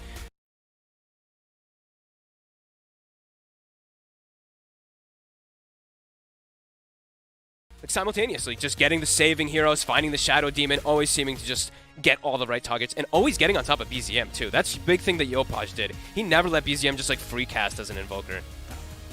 Well, there we go. Ladies and gentlemen, Boom very much showing that the power that we know that they can pull off. They've done it here in Game 1 against OG. We'll see if they can do it a second time round. Don't go anywhere, ladies and gentlemen. Game 2 of Boom versus OG right around the corner.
backs against the wall, and Boom perform under pressure and against expectations. This last pick, CK, seemed like a bit of a question mark, but Boom know what they're doing.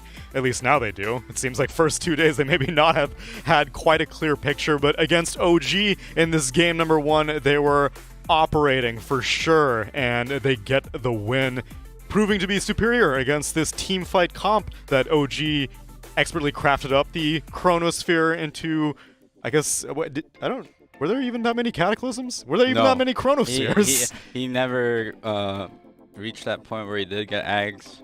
He went Lotus into BKB and... That's right, the Lotus first. What was up with that? I guess just... I mean, in fairness, there are a lot of good Lotusable spells and, I guess all Dust. But yeah, I'm not sure why he would build it.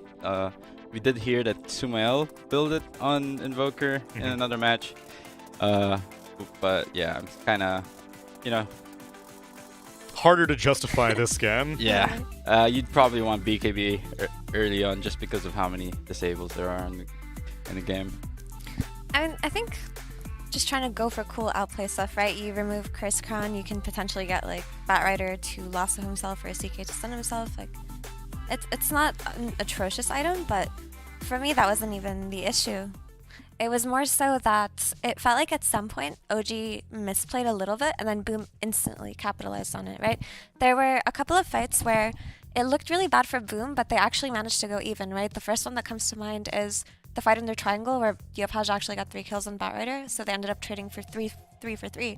So Boom actually collected a little bit of those skirmishes around the map, and then after OG got the Aegis, Void Mr. Chrono, and then in the top lane, Invoker missed the Sunstrike on Batrider, who actually carried the game for his team. So it turned out to be a very valuable miss, and I think a collection of OG maybe messing up a little bit, but Boom completely capitalizing and taking advantage of it was the case here. Yeah, the coordination and team fights for Boom were like way better than OG.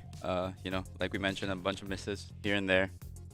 Uncharacteristic. Yeah, for the most part. For sure. I guess they're just comfortable that they're already... That's true. They're already upper. They're trying to win the crowd over. They're like, oh, maybe your Southeast Asian team might have a chance, but at least they're making it look good. Boom is earning that chance, especially with Yopaj, our MVP for that game number 1. My idol, 91% kill participation. This man, yet again, we've been giving it out to a lot of Batriders today, actually. Batrider seems to have benefited heavily from 7.32. And it is showing in all these mid lane matchups. Yeah, I want to give a props to Scam too. He had some really crucial hook shots. He isolated the Invoker in many fights, which won them the fight straight off the bat. And when it's just Faceless Void there, he doesn't want to Chrono because he knows he's lacking damage. Yep. And even FBZ and Tim had that really nice moment too, where they managed to catch the Invoker in the arena into Terrorize combo. Yeah. So I feel like everybody had a point where they just showed how much they wanted it. Yeah, and now I guess, is there anything worth targeting if you're OG that you saw in this game number 1 draft? Because we were skeptical about the Chaos Knight being the final pick. Did it even matter that it was a CK? I feel like it could have been any hero and Boom would have carried it. It was just so much coming from the secondary heroes, not necessarily just the carry. So I think the CK had merits, actually.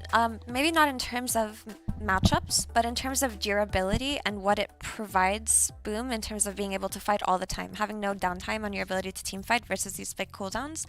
As the game developed, it showed that it actually did make sense in terms of overall map movements and not just, the micro stuff in Dota. Yeah, I think for OG, they probably want like less heroes that are more ultimate dependent, so maybe not Sanking and Faceless Void together, and then you're just both filling your tums when you don't have, your ultimates. Just watching that clock go down. Yeah, because Boom's going to be a team that's just going to keep running at you, right? So you got to like match their pace in the game. Yeah. Okay. Let's see if they can make those adjustments, or even if they care to make those adjustments. Or they're trying to win over the crowd here in Malaysia, then take that momentum to Singapore. Are they 5-heading it, or are they just comfortable? Let's find out in game number 2 after the break.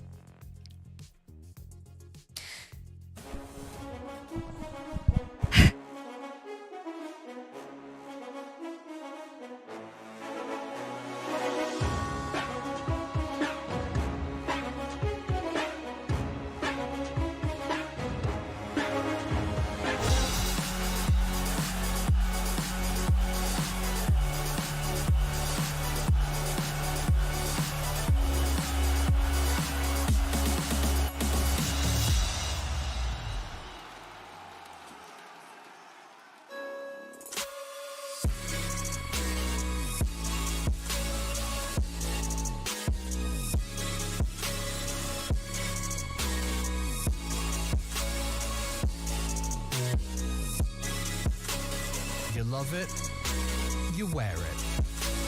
What's your style?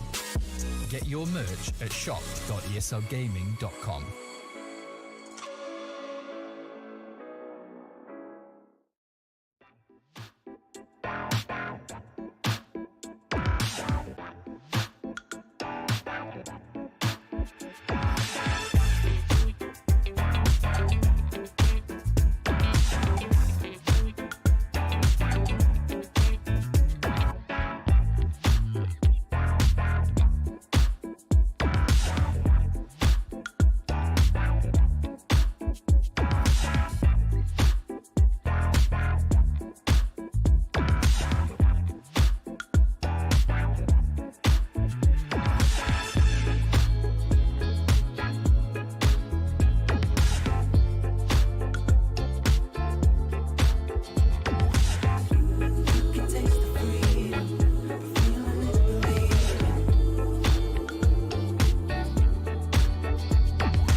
put you back in your place. Yeah, you know you don't take for granted. Nah, we born with this kind of talent. We see it through to the end. We take no win, we make it happen. Yeah. Over they know that we taking it. We are the best, no mistaking it. We number one, you number here's what it is.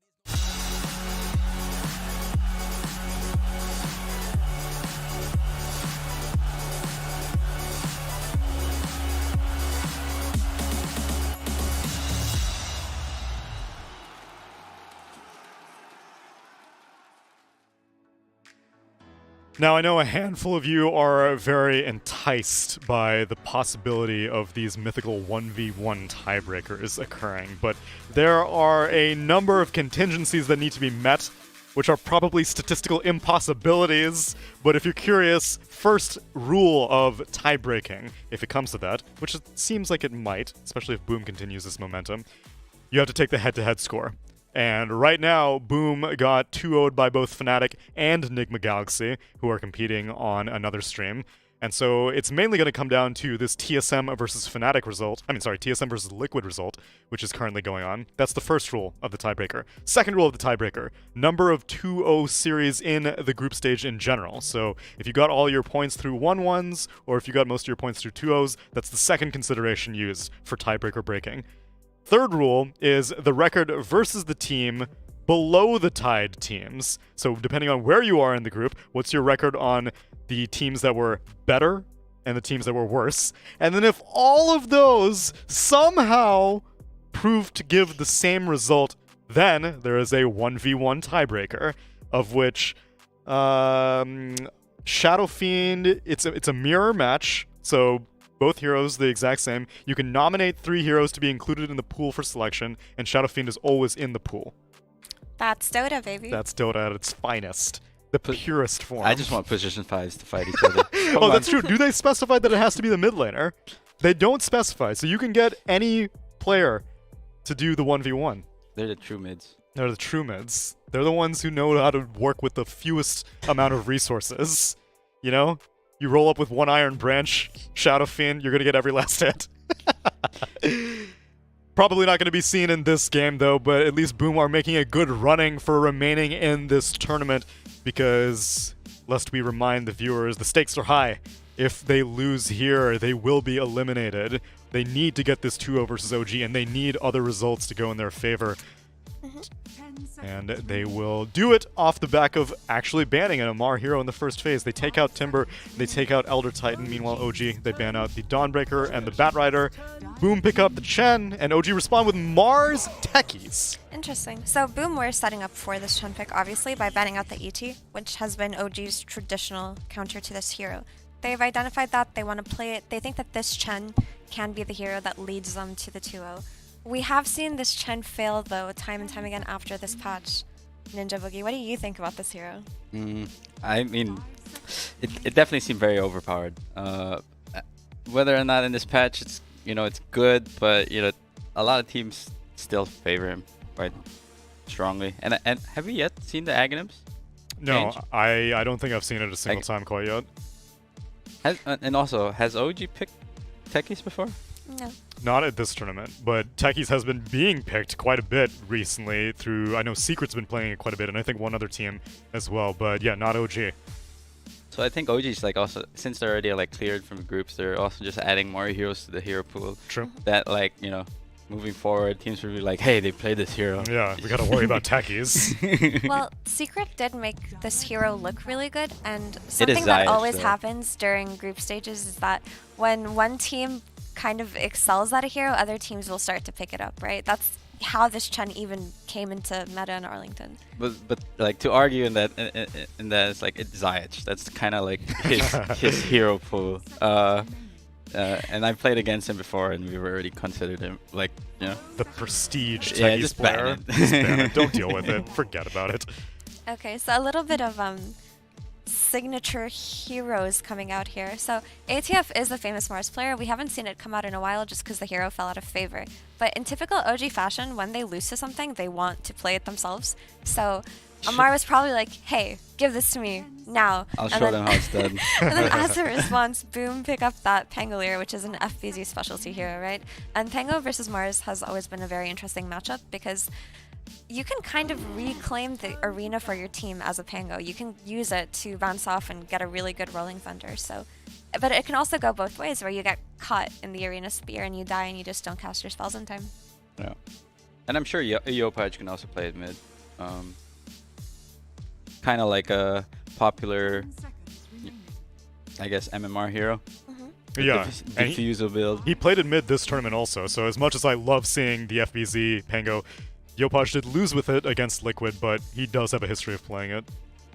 Although I do think Pango's nerfs are pretty significant. I'm going to pull them out here, right? So the shield crash duration got reduced from 11 seconds at max level to 5 seconds. Oh. That's pretty big, and I think that's why a lot of players who typically go for this Pango have shied away from it, just because that hero's durability in longer fights got seriously shot on, basically. Yeah, so the damage reduction's higher, but the duration's less. So you always have to make sure you pop, you're constant in hitting people in shield crash. On the flip side, though, now you can proc Lucky Shot off a shield crash, so pros and cons. Whether or not that's a pro. I don't know how well, it's good definitely that not is. a con. I honestly don't know how good that is. I mean, I guess in theory it could It should be better, yeah. Yeah. Because you're proccing it with everything. Yeah, it's like an AoE Lucky Shot roll, Yeah. basically. More than a swashbuckle AoE, in theory. I guess it also makes it so that maybe the Ags Pango build is a little bit more viable. I don't even know, man. We'll have to see more Pango though, you know. So they ban out the Bloodseeker, natural Pango counter. Enchantress for the Chen. Meanwhile, OG's banning heroes that do well both against Mars and Techies. This has been like a rare situation in which we have not seen the mids insta-picked. I think over yesterday and today it seems like, oh, I get my Quap, you get your Bat Rider, blah blah blah. Yeah. But here, unless if it is a Yopaj Pango, but I'm leaning it's going to be FBZ, that they're actually keeping their mids close to the chest. I would say that we've seen both scenarios, right? We have seen teams hold out the mid for the overall last, which makes a lot of sense because that lane is more matchup dependent.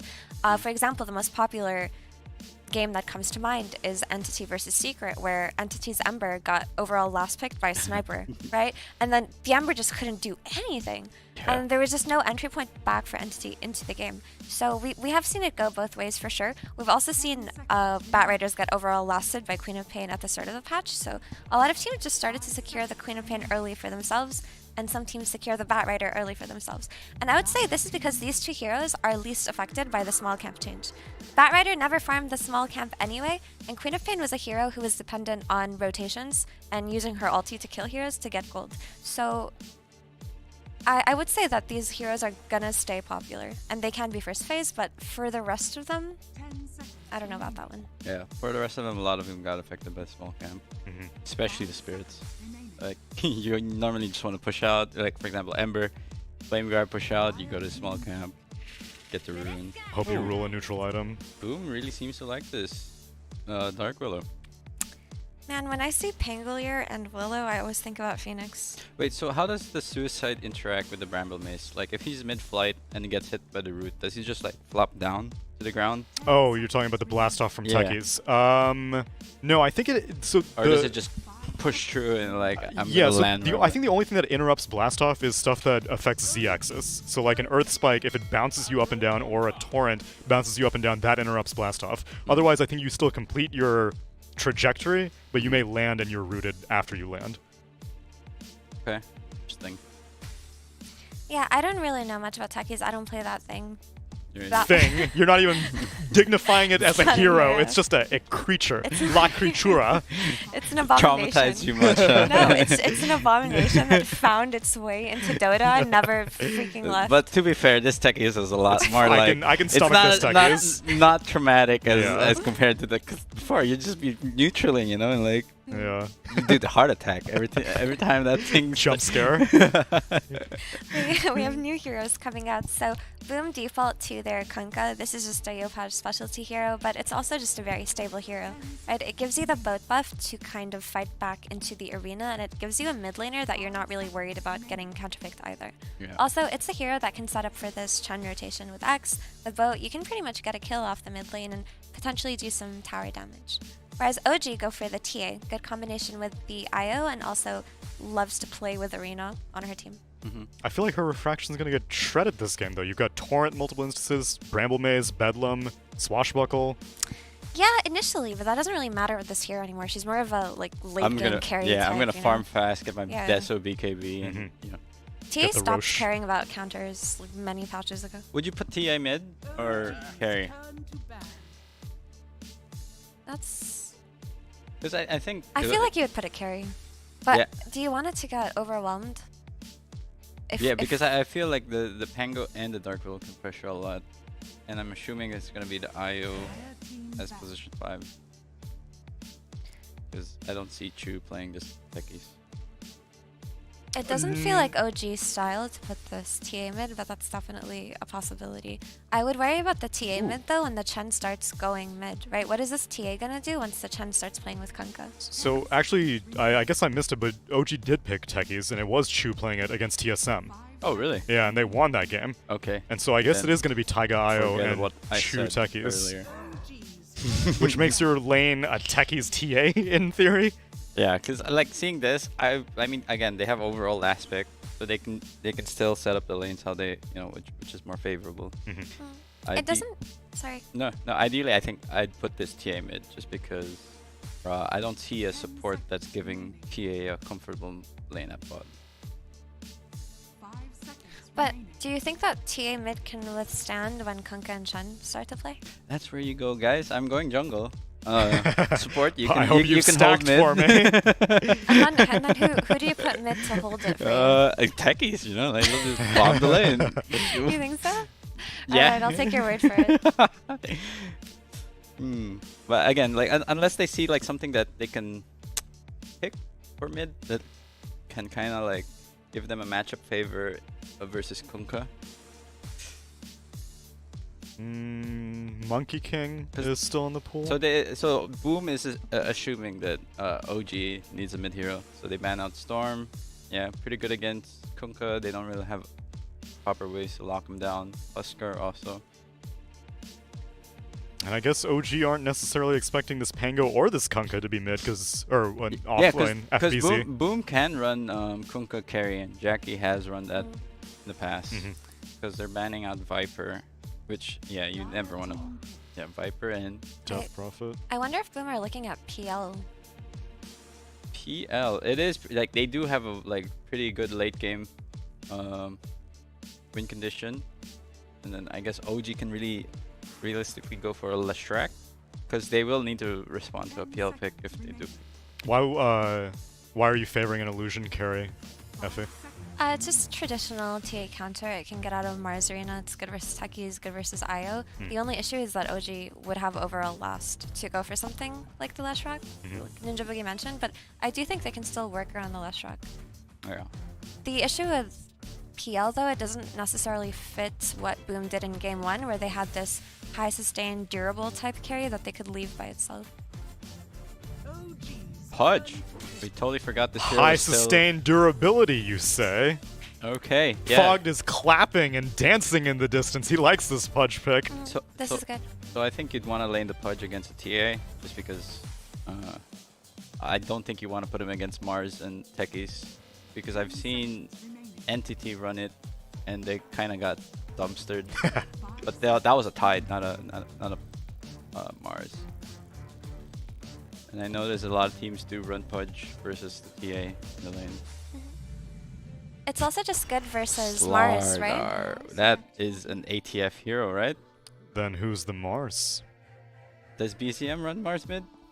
On occasion, but not recently, and not in this tournament. Because I've only seen OG, like when they pick Slardar, it is a ATF hero. Yeah, same. And so I'm led to believe that it'll be Yuragi, Templar Assassin, and ATF Slardar, and I believe that is the case as I'm getting confirmation. So a little bit of a pivot. They decide to send Mars mid, Effie. How do you feel about it? I think it's fine. It doesn't have a bad matchup, and it can do a lot for the game if Mars is going mid. I think the Pudge pick can also do a lot. It's a good hero versus T8. It has a hook to save out of Arena, which is kind of the condition that OG want to take the fight. But this last pick, Slardar threw you for a loop, right? If you can lane the Slardar versus the Pudge and make sure he gets off to a bad start, then you can kind of slow down the... I know it's not the worst lane for Pudge. It's Slardar IO. Like, I That's don't true. think any melee core wants to play against a Slardar. Yeah, I mean that's what OG want. Yeah. They want to put the Slardar versus Pudge, not that Boom Oh, want yeah, that. yeah, for sure, That's for what I'm trying to say. So if they can slow down this Pudge's start, make sure he doesn't get a good game and get that early sustain item, then I think that they did something really interesting here on OG. All right, tournament life on the line right now for Boom Esports. Let's see if they can convert it and make their way into the arena in the Genting Highlands. Let's find out game number 2 with OD Pixel and Fogged. Thank you very much, Tsunami. Yes, game 2 ready to go here between Boom and OG. And after that game 1, where we really saw Boom on absolute fire in that second half, OG, they've got to step it up in performance in this game 2 if they want to be able to sort of, deny Boom, I guess, the chance of maybe making it to the next stage of this event. Of course, they need this win and some other factors to fall in their favor with the other games that are going on at the moment. But Boom, their last pick, the Pudge, it seems like a good Pudge game. Looks pretty good. I mean, I think that last pick definitely changes things up, because now there's an overwhelming amount of this physical damage with the TA minus armor, the Slardar plus the Mars physical damage that can come in. Maybe it can be enough. I think this was probably one of the better solutions for OG, because I was actually a little worried for them going into the mid game with this TA Mars versus what we should see on the side of Boom. But yeah, they've looked really good when they do play with the Slardar, and it is something to slow the pace of the game down. So we'll see if it works. Because it's something. Also, when I look at the draft this time around, it's a much faster paced draft that isn't as cooldown reliant. I think that was something that just made the game hard for OG. It's like they needed Chrono always. They needed something that was very limited playmaking besides just like Sand King and the Invoker. So I think this time they tried to make it a bit faster. But yeah, I think Boom's response is really good. I mean, Chen's been one of the best heroes of the tournament. Willow seems to be heavily on the rise, and they've just got a lot of comfort heroes, right? They've got Yopaj Kunkka, FBZ on his Dream Pango. So it looks good. Let's have a look. So last time round in game 1, OG did have a solid start. But things fell apart rather quickly in the second half. Taiga knows where the ward is probably. He's pinging immediately because his smoke broke as he walked over there. But yeah, talking about this lane panel, did mention it. The IO Slardar, kind of the dream versus most of these physical cores, these melee cores. Pudge could have some trouble, already seeing him, of course, starting with Ring of Protection. We'll see what Scam's going to be able to do to offset that. He can, of course, offset that as a Chen. It's one of the better heroes. Of course, you can find creeps to just like an Ogre Frost Mage eventually, you know, throwing it on your Pudge. You'll be able to help him out a lot, so eyes on Scam to see what creep he gets.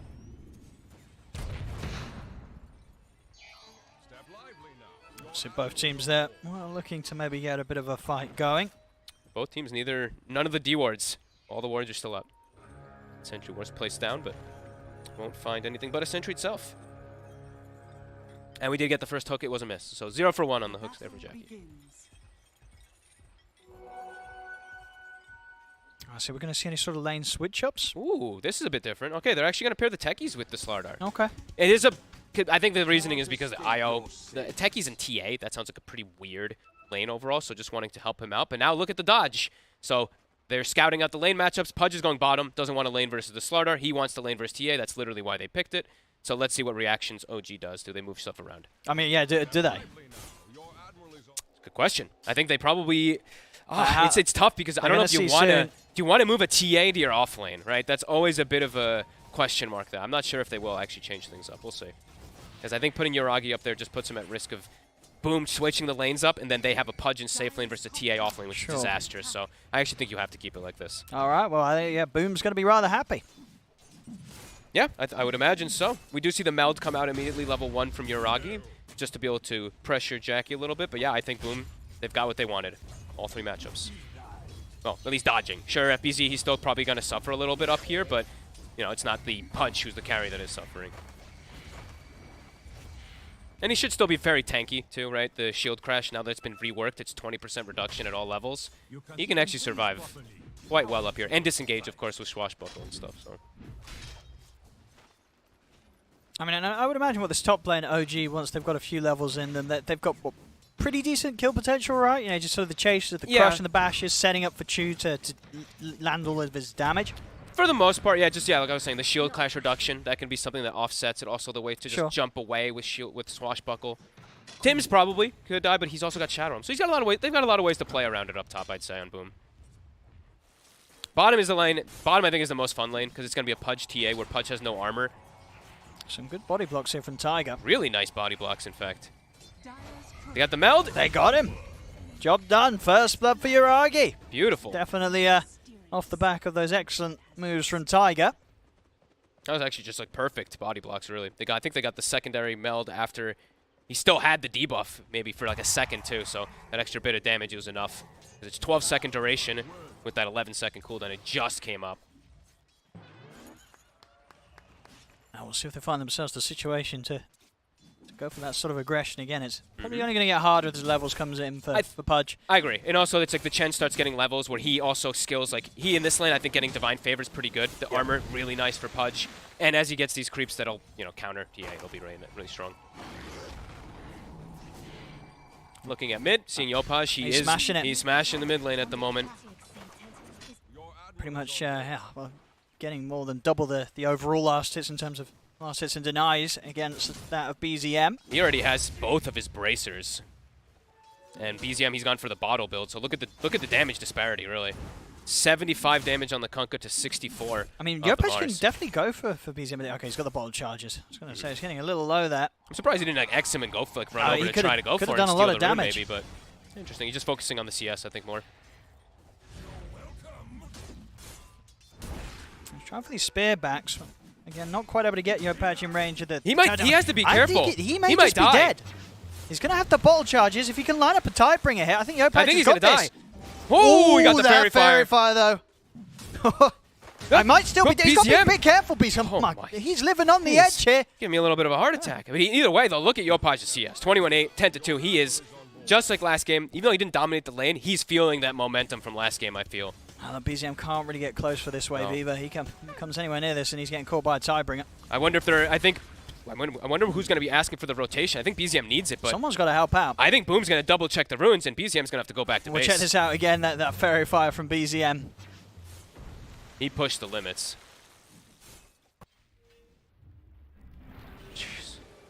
Yeah, but look at the rotations now. Tim's even making his way mid. Torrent connects.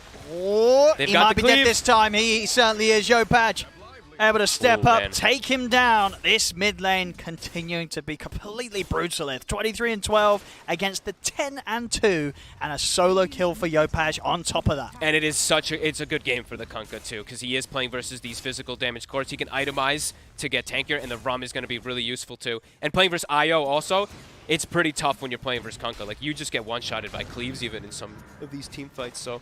Yeah, Yopaj off to a fantastic start, and I'm looking forward to see the changes, because I haven't actually gotten the chance to cast a Kunkka yet today, or in the last few days. The new new talents, of course, that got reworked and moved around. Sure, you get the damage talent later, but now you actually have a slow at 10 that can be kind of cool, maybe with Tidebringer. So. Okay. Yeah, it definitely makes it easier to hit some of those combos. If you've already used the X mark on someone else, want to try and set up to hit more in the AoE at the Torrent and the boat. Level 6 already. BZM, he is level 4. He's about to hit 5. That's how big of a difference it is in that mid lane. Excellent stuff coming around. Just got to be really careful sticking around this mid. It looks like they're going to make a move. I think Scam wants to perhaps set up for a kill, because they have the boat combo, and BZM is... If they kill him again, it's... He's sitting low. They're going to go for it. His game's going to be in a very rough spot. See the setup. See backup coming in and from Chu, but nothing to be done. BZM already down a second time. Boom. It's continuing as a team now to just bully him out of this mid lane and make sure that he just doesn't have a start to it at all. They're tanking for the catapult, too. This is a concern. They might need a +1. Mars is up in 8 seconds, but Tower's going to take significant damage. Well, Chu will be able to pick off Tims to the side, but he may die for this. X-Mark's up in a second if Yopaj wants to set up on the techies. Rune spawns bottom. Chu will scout. This should definitely be a kill. Couple of hits with the Torrent. It's got a Fairy Fire also, so a little tanky. Might be able to survive. All right, yeah, BZM. A little bit of a spear as well to push him back. Chu's going to be able to walk it off. They're thinking about going for it. They don't have Spear up, though. And yeah, Yopaj's going to get his bottle filled.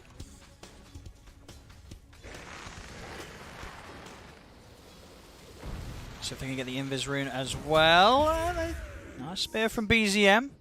Will allow him to grab that bottle lit up. Maybe if he can get the 6 online soon, it could set up for some action to try and get him back in the game. Really nice moves from Chu. I think he kind of salvaged all that. Sure, the Mars, he does end up going down, but I think Chu ends up like slowing down a little bit of that push. It's sure it's half damage on the tower, but ends up moving them away from it. I think the tower would have died if he didn't actually pull the Kunkka to chase him, because Kunkka would have just finished off the tower perhaps. So some nice moves, at least from the techies, to offset the disaster that really was happening in mid.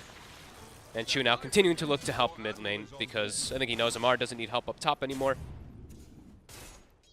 And yeah, looking at those side lanes, Amar at the top, and same thing for Yuragi down bottom. Now they're making a move though, Yuragi.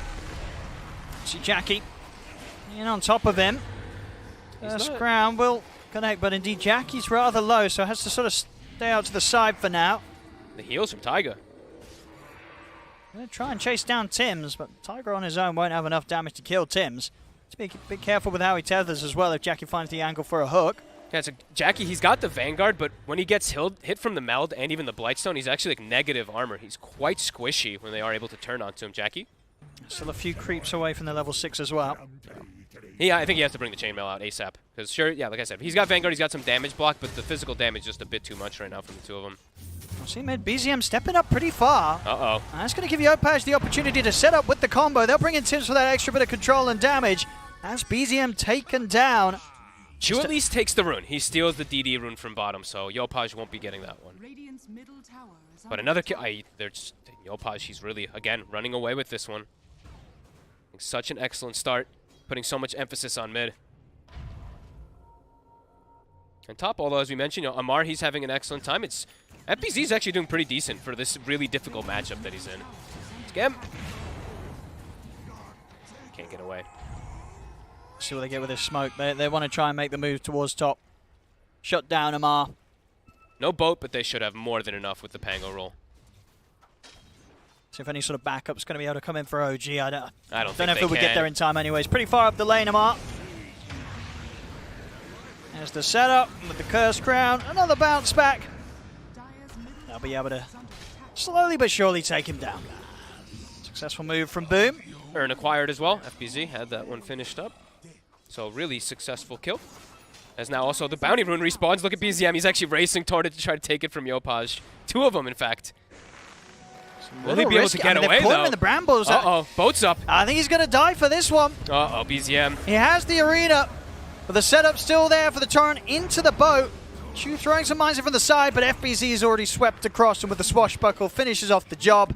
May get the bounty rune, but it costs him his life. This is, I think, the roughest game it may be roughest game or roughest series for BZM I've seen in ages. He is 0-4 this game. Last game he had an excellent lane start, but the game afterwards, they put all the attention on him. Hip Scam as well as Yopaj just always finding his number. It's the same thing this game.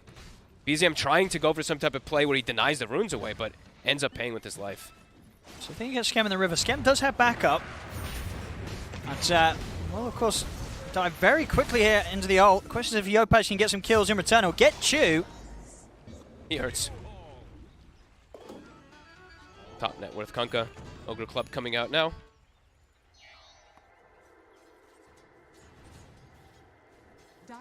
I mean, and sort of for OG, do they really sort of have some great sort of moves they can make around BZM's arena to try and get him the action to bring him back into this? Not too much, really. Like, it's the techies who's really the big damage dealer inside of it. The TA isn't going to want to participate versus this draft. There's way too much, too many things that break his instances of refraction. First Pudge, Kunkka, Pango. There's a lot of different things that I think getting involved early for Yuragi is going to be really hard. Ooh, spear off the mark. He's going to miss it, BZM. See if they can still find the kill. He's pretty low, but TP backup coming in now. OG, they've got to be careful, especially BZM being as low as he is. Boat's back up again. See if Yopaj can get the setup. He's going to turn towards Amar.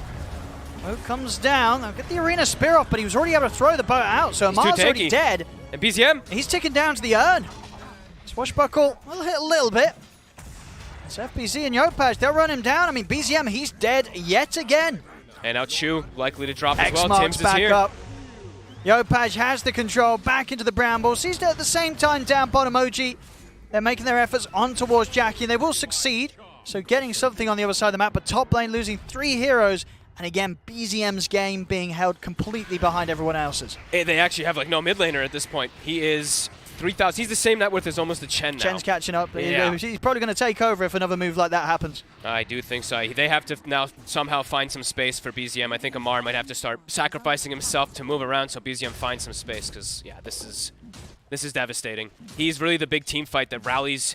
He's the team fight that rallies the rest of the heroes to actually work, right? The techies and the Slaughter to be able to follow up. With him having this rough of a game, the projection into the mid game looks unbelievably difficult for those team fights because they're playing into Willow, Pango, Kunkka. It's just a massive advantage for Boom just naturally from their spells.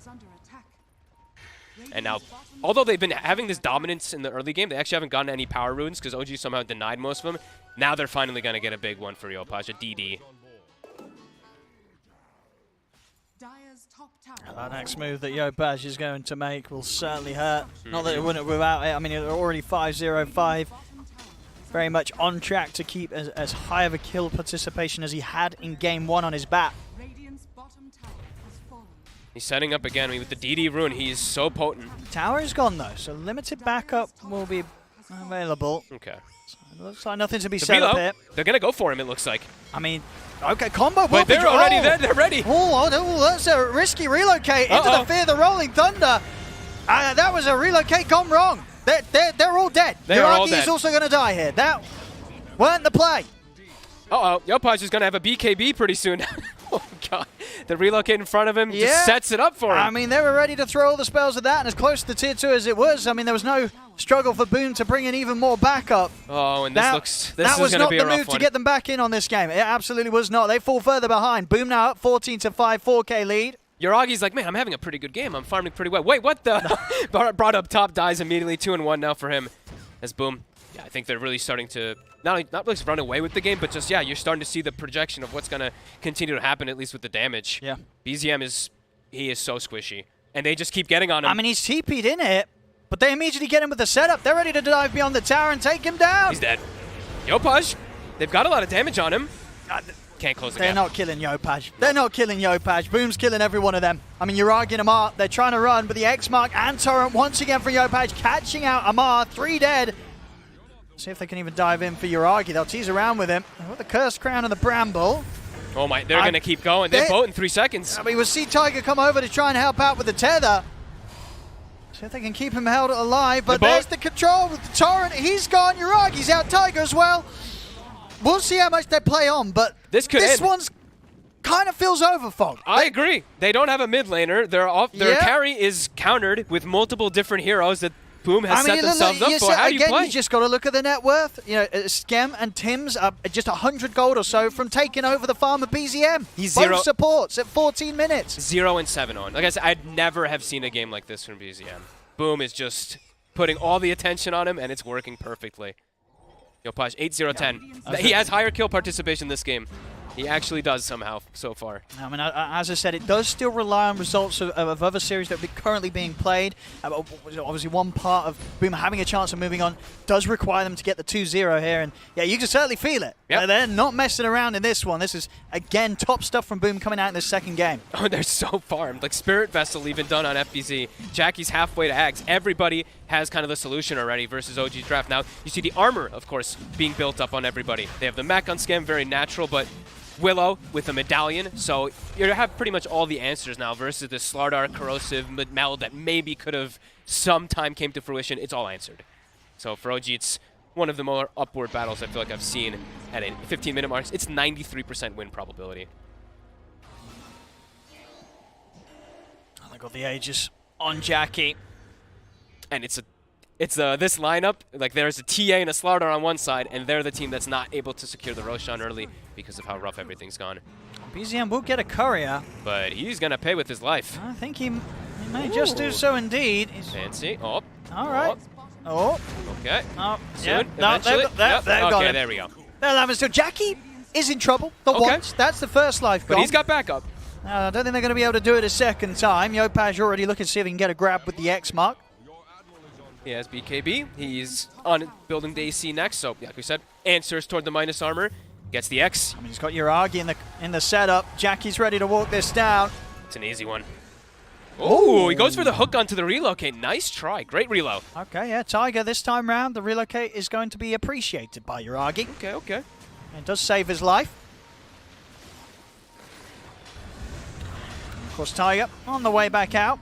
Oh, maybe over towards a mic and buy himself a bit of a chance. And now in North. They get the arena down. Nice hook. I was going to say, saving him there on minimal HP. I'm going to get Scam out to the side there. Great moves from Jackie. As Boom, despite that jump from OG and what looked to be a good spot for OG, they don't actually kill anyone. Boom's going to keep everyone alive. All right, wow. Okay, I mean, also Tiger somehow survives all of it too. Okay, that was pretty impressive. All things considered, OG probably pretty thankful that ended up that way. Did have to use a lot to save him. Mars ult is down, and they're still completely on the back foot. But they didn't die. I mean, now they're ready to dive tier 2s, you know, Boom. Ooh, tumble. FBZ might be able to turn his attention towards Chu, but it's still a little too risky. Thinking about teasing around with them, but already under half HP. Doesn't want to mess up with them whilst the Rolling Thunder was about to come to an end. They don't need to really force the issue too much here. I think they they're know chilling. how far ahead they are. Yeah. Go back, claim high ground. You're preventing the TA draft from ever farming Ancients. They are also just blocking the Ancients, in fact, too. I don't think they even need to because they have full control of it, but just great preparation. Boom knows exactly what they're playing against. This is, picture perfect, really. I'll see again on the replay here the save from Tiger as Yuragi gets gone upon. I thought he actually didn't have the tether, so that was really well played from Tiger. And a nice try from Jackie, just kind of expecting a reload coming from somewhere.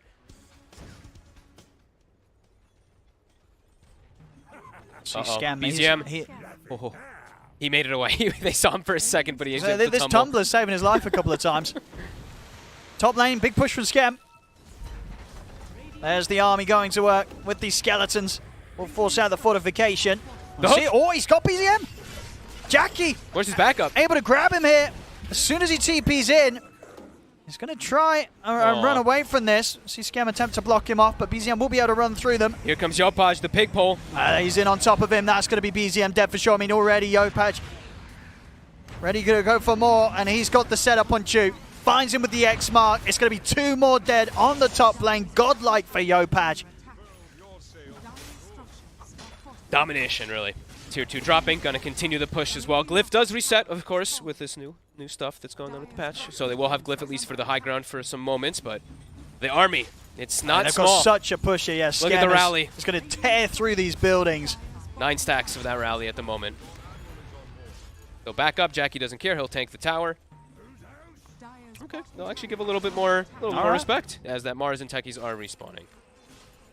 I think they also have, what, Ags is coming out right now? Yeah, Jackie's got it finished. And like we said, they're not in the biggest rush of things. They force the Glyph, now they back up, they know they have window to go pretty much anywhere on the map. OG in the meantime trying to get some farm, just trying to stall and avoid these fights for Yuragi, but he's nowhere near being able to fight versus the side of Boom.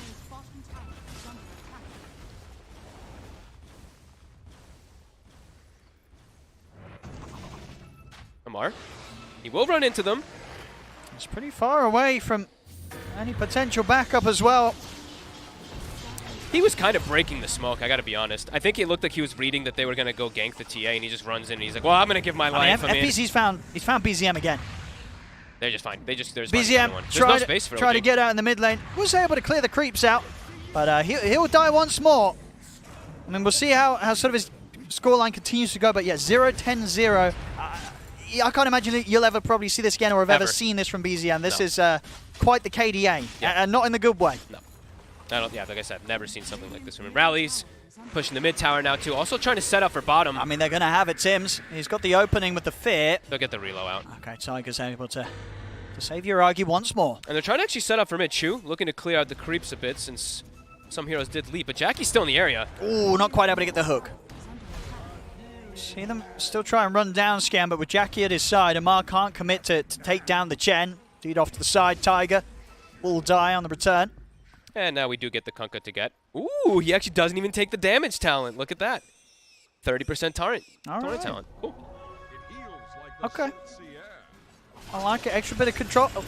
Back in action, BZM. Back in action. I thought he was still dead, but apparently he just respawned and he just died again. Yeah. It's rough. It's rough for them. Will he get a kill or an assist before the game's over? I don't think so. That is the question. It's not going to happen. In terms of sort of things being very like round and like special, that you're probably going to hope for like the 0 and then whatever the deaths is 0, because you just never see that. It's going to be such a crazy stat. He's in with the BKB. Well, Jackie's falling pretty quickly, but not quickly enough. He's out to the side. They're looking towards Yopaj, but the BKB's up. Yopaj is fine. And he can even look to step back up onto them as he has the X mark control onto Yuragi. BZM back in action, and FBZ will have to back away. They have enough regen and sustain to keep Yuragi fine. OG won't lose anyone that time round. Boom able to tank up too. That was the BKB reveal. Amar just charges in trying to commit for a kill, but too tanky on Boom. As we said, they've itemized. They know how to deal with this physical damage. Plate mail, Pupil's Gift, like little things on the Pudge too to add extra armor. All these little things. And extra medallion even on Chen, like we said. They know what they're playing against. The only thing they need to do is tank up on physical, and they're good to go.